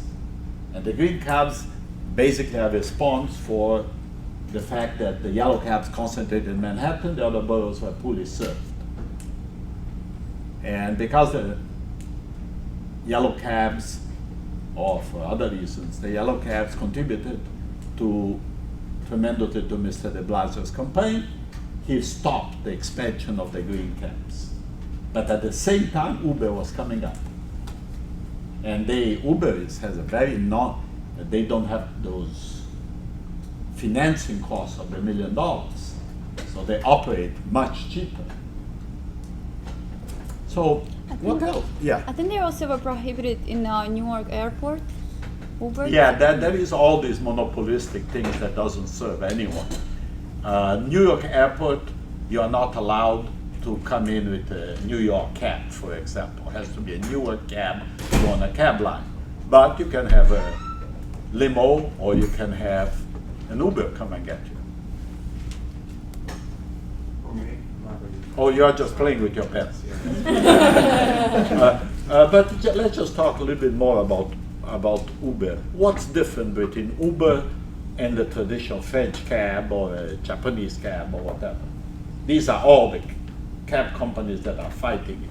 It's convenience that you don't have to pay money because everything is through your phone. Because you don't need any. Okay, so it's a technological innovation. Yes. And how good is the technological innovation? How complex is this, Steph? I was gonna say, I think it's really good because, for example, a Uber driver in the city took me. I was trying to go somewhere and they took me way out of the way, and I was trying to tell him I think it's the wrong way, and he went all the way uptown and had to come back down. So it charged me a lot of money. So after you pay, or I guess it charges you, you get a map of the route. So, and your start location, your end location. So I sent it to whatever, Uber Help, and they refunded me all my money. Because they were we see that this route made no sense, so. So your convenience was a tracking, technology of tracking. Convenience was calling it when there is no cab. And then if a regular cab driver just did that, I would just be stuck with paying $25 to go. We had a recruit coming in from LaGuardia to my house, which is $25 and being charged $80. Okay, and there's no way to track the guy down. Yeah, you just are stuck. Yeah, but is that a big technological innovation? Oh, I was going to say, so I'm not sure about here, but in Korea, after 10 p.m., the taxi doesn't allow. They don't take customers. They only allow certain customers that goes really far away because they want to make more money. But Uber doesn't. Their rule is they need to accept wherever I go. So I think that's really convenient as well. They know in advance where you're going to go, correct? I don't think so. No. Don't you have to put in the address that you're going to go? We don't have to. The driver doesn't see it. Oh, the driver doesn't see it. So we know, but so that's why if the Uber driver doesn't want to accept your pickup, they have to pay $5 or they get charged $5. Oh, yeah. Oh, really? And then the one thing people complain a lot about is on New Year's, the surge charges, when everyone's trying to leave after 1 o'clock at night. People who are drunk just will accept it and will charge you times 5, times 10, and they won't realize till after they get home.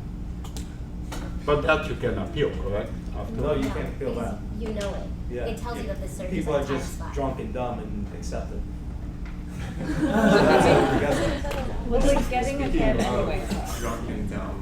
There's incentive as well to behave, because there's the rating system.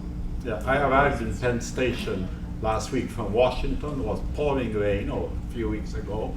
Big line for yellow cabs. I paid twice as much, was worthwhile. I got home, cost me $8 extra. So it was worth the surge pricing. But quite interesting question for you. What precludes yellow established cabs to do same kind of algorithms as Uber? What stops them from doing it? Well, what precludes them to have a good app? They do. They have an app now.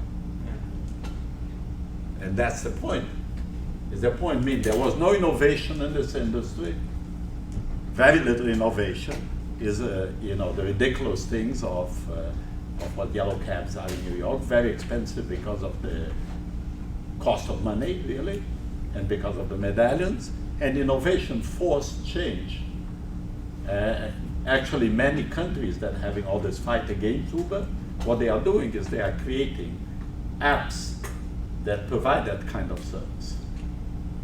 So innovation here is forcing major change. But the regulation, the most interesting regulatory thing is Airbnb. Does everyone know Airbnb? Yes. Okay, I had a visitor coming, and she's from Holland. And she said, I'm staying in Newark, got Airbnb. So I went to get her, and it was the worst region of Newark. Okay? Number Street. And the house she was in was nice. Indian couple, they are very nice. But she took a bus from there to here, and she was very scared. And I already went to pick her up, was ready to pull her out from there. But she had no idea where she was going to stay and etc. That's just kind of, she should have been a little bit more educated on the neighborhood or talk to someone. But, for example, space in New York City. If you stay in a hotel, you are reasonably safe. Are you safe renting for somebody who has no idea who it is? You think you are, George? I've used Airbnb like here in the States and abroad, and I've never felt not safe. I've always felt it very comparable to a hotel. Comparable to a hotel? Yeah, I even had kind of trouble in one, and Airbnb was very, very accommodating. They refunded me my money and put me up somewhere else immediately. They have this same thing as Amazon has ratings. Yeah. Okay? Reviews. And of course, what's the problem with ratings? Subjective. I'm going to say, you don't get an A on this course if you don't do a good rating of me. Just joking. But or I go there or my professor or whatever it's called and say, always get several different emails and get one, Mike B. Just create myself some emails and write good rating. So ratings, lot of ratings are self-propelled ratings. Have to be very careful with that. Don't you think like enough ratings, like if there's 1,000, if there's consistency, then that's very Yeah, but you're not going to rent your apartment out to 1,000 people. right. But I mean, there's Airbnb, there's some with like 50 ratings, and I would feel like that's good enough. Yes, that's what I feel that there is safety on the numbers. The other thing is Airbnb themselves regulate the ratings. They keep an eye on it and etc. Same thing as PayPal, meaning there are a lot of these, Amazon, etc. They do some things to keep the ratings at the best, most honest that they can.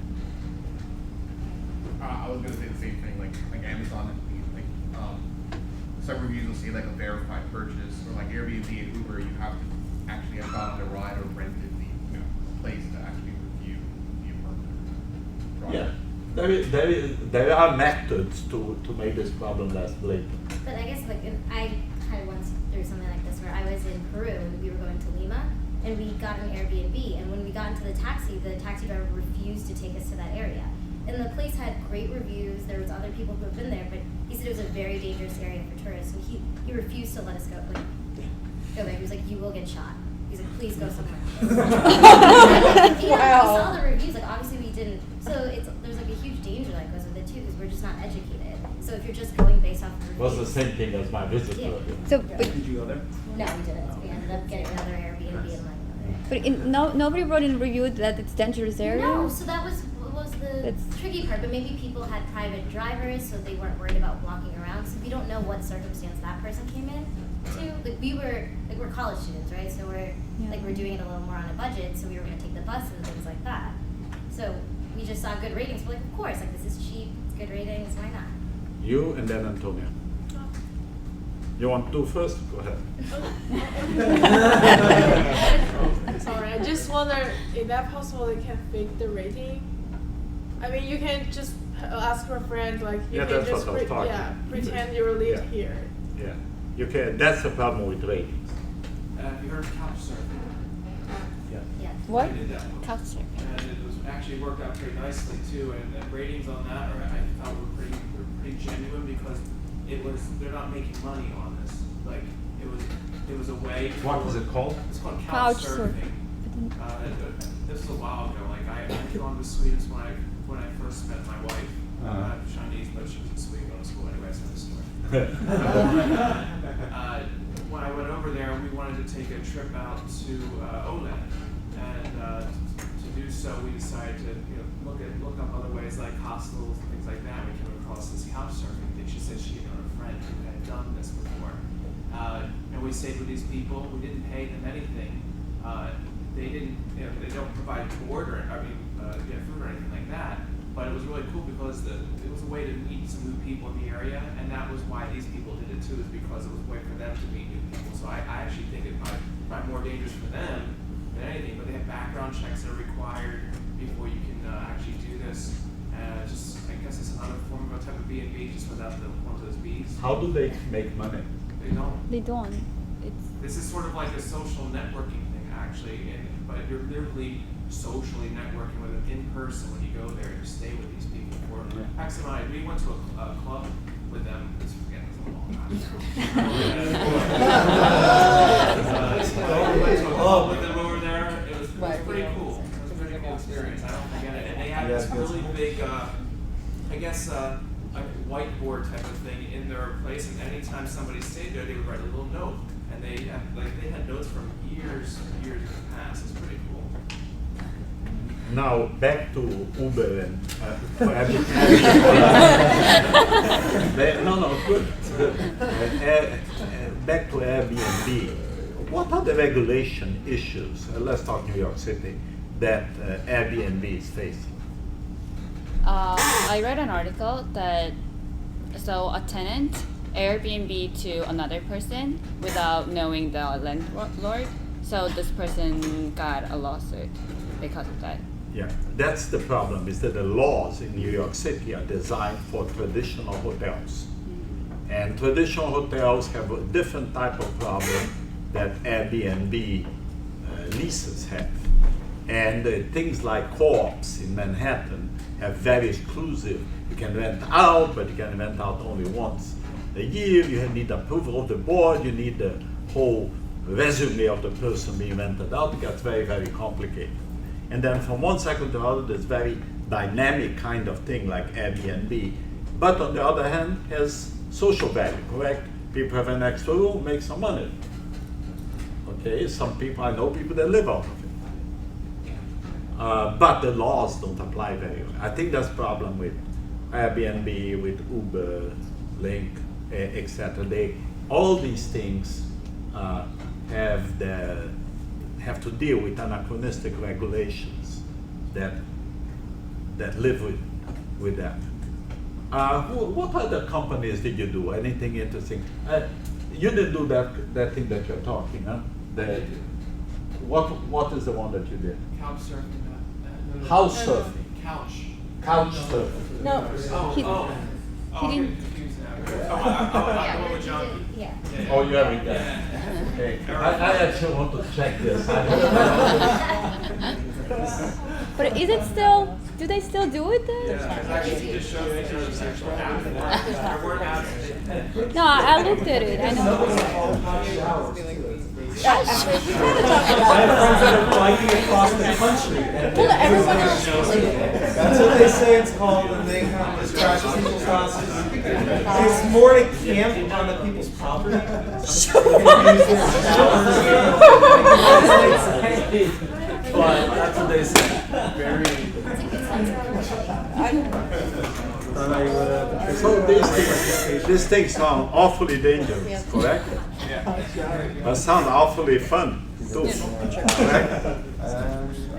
And as you said, you're a college student traveling on a short budget. Great experience. Yeah, I know actually a group of people that went to Tibet, and there is not a lot of hotels where they were, and they just stayed in people's houses, free. People keep inviting them to stay in their houses. It was not an uncommon thing. So you live like you live in Tibet. Wasn't the most comfortable thing, but was wonderful. They ate all the stuff they eat. Yeah, they share everything, whatever they have. It's really wonderful. This was a lady with husband and 2 kids. Kids were maybe 8 and 12. It was a great experience for the kids. It was really, really learning. Okay, any other one that we didn't write here? Any group that has, yes? I mean, you heard about it this morning, but we did e-bakes. Okay, so that one we already covered. Any other one? Okay, yeah. We have Solar City. Solar City. Nearby. Can you just talk a little bit about that? Yeah, well, they to houses, they install solar panels on houses, and they one of the few companies that make their own solar panels, so it's much cheaper to provide to different houses. It's more realistic for consumers like us to buy from them. And who are the competitors? Sun Power Corporation, Amoresco, and Real Good Solar.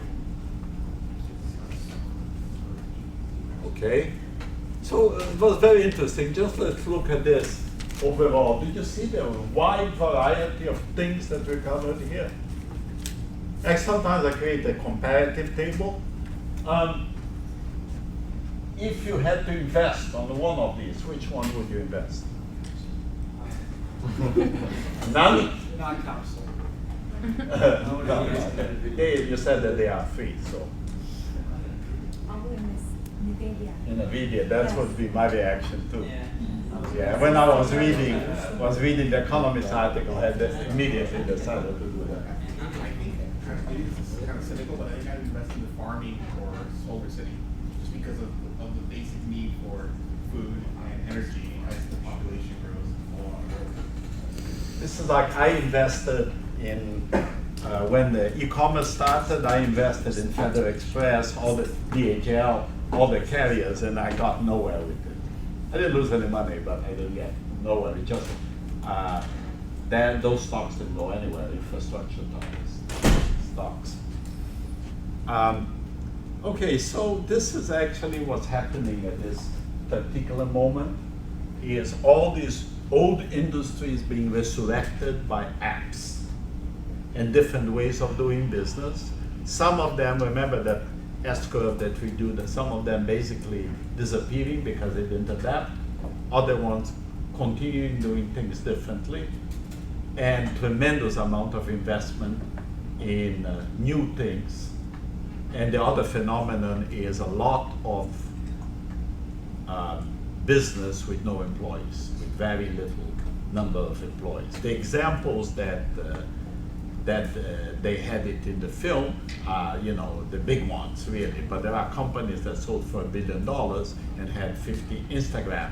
What they had sold for $1 billion and they had 17 employees and etc. And that's pretty scary for the markets.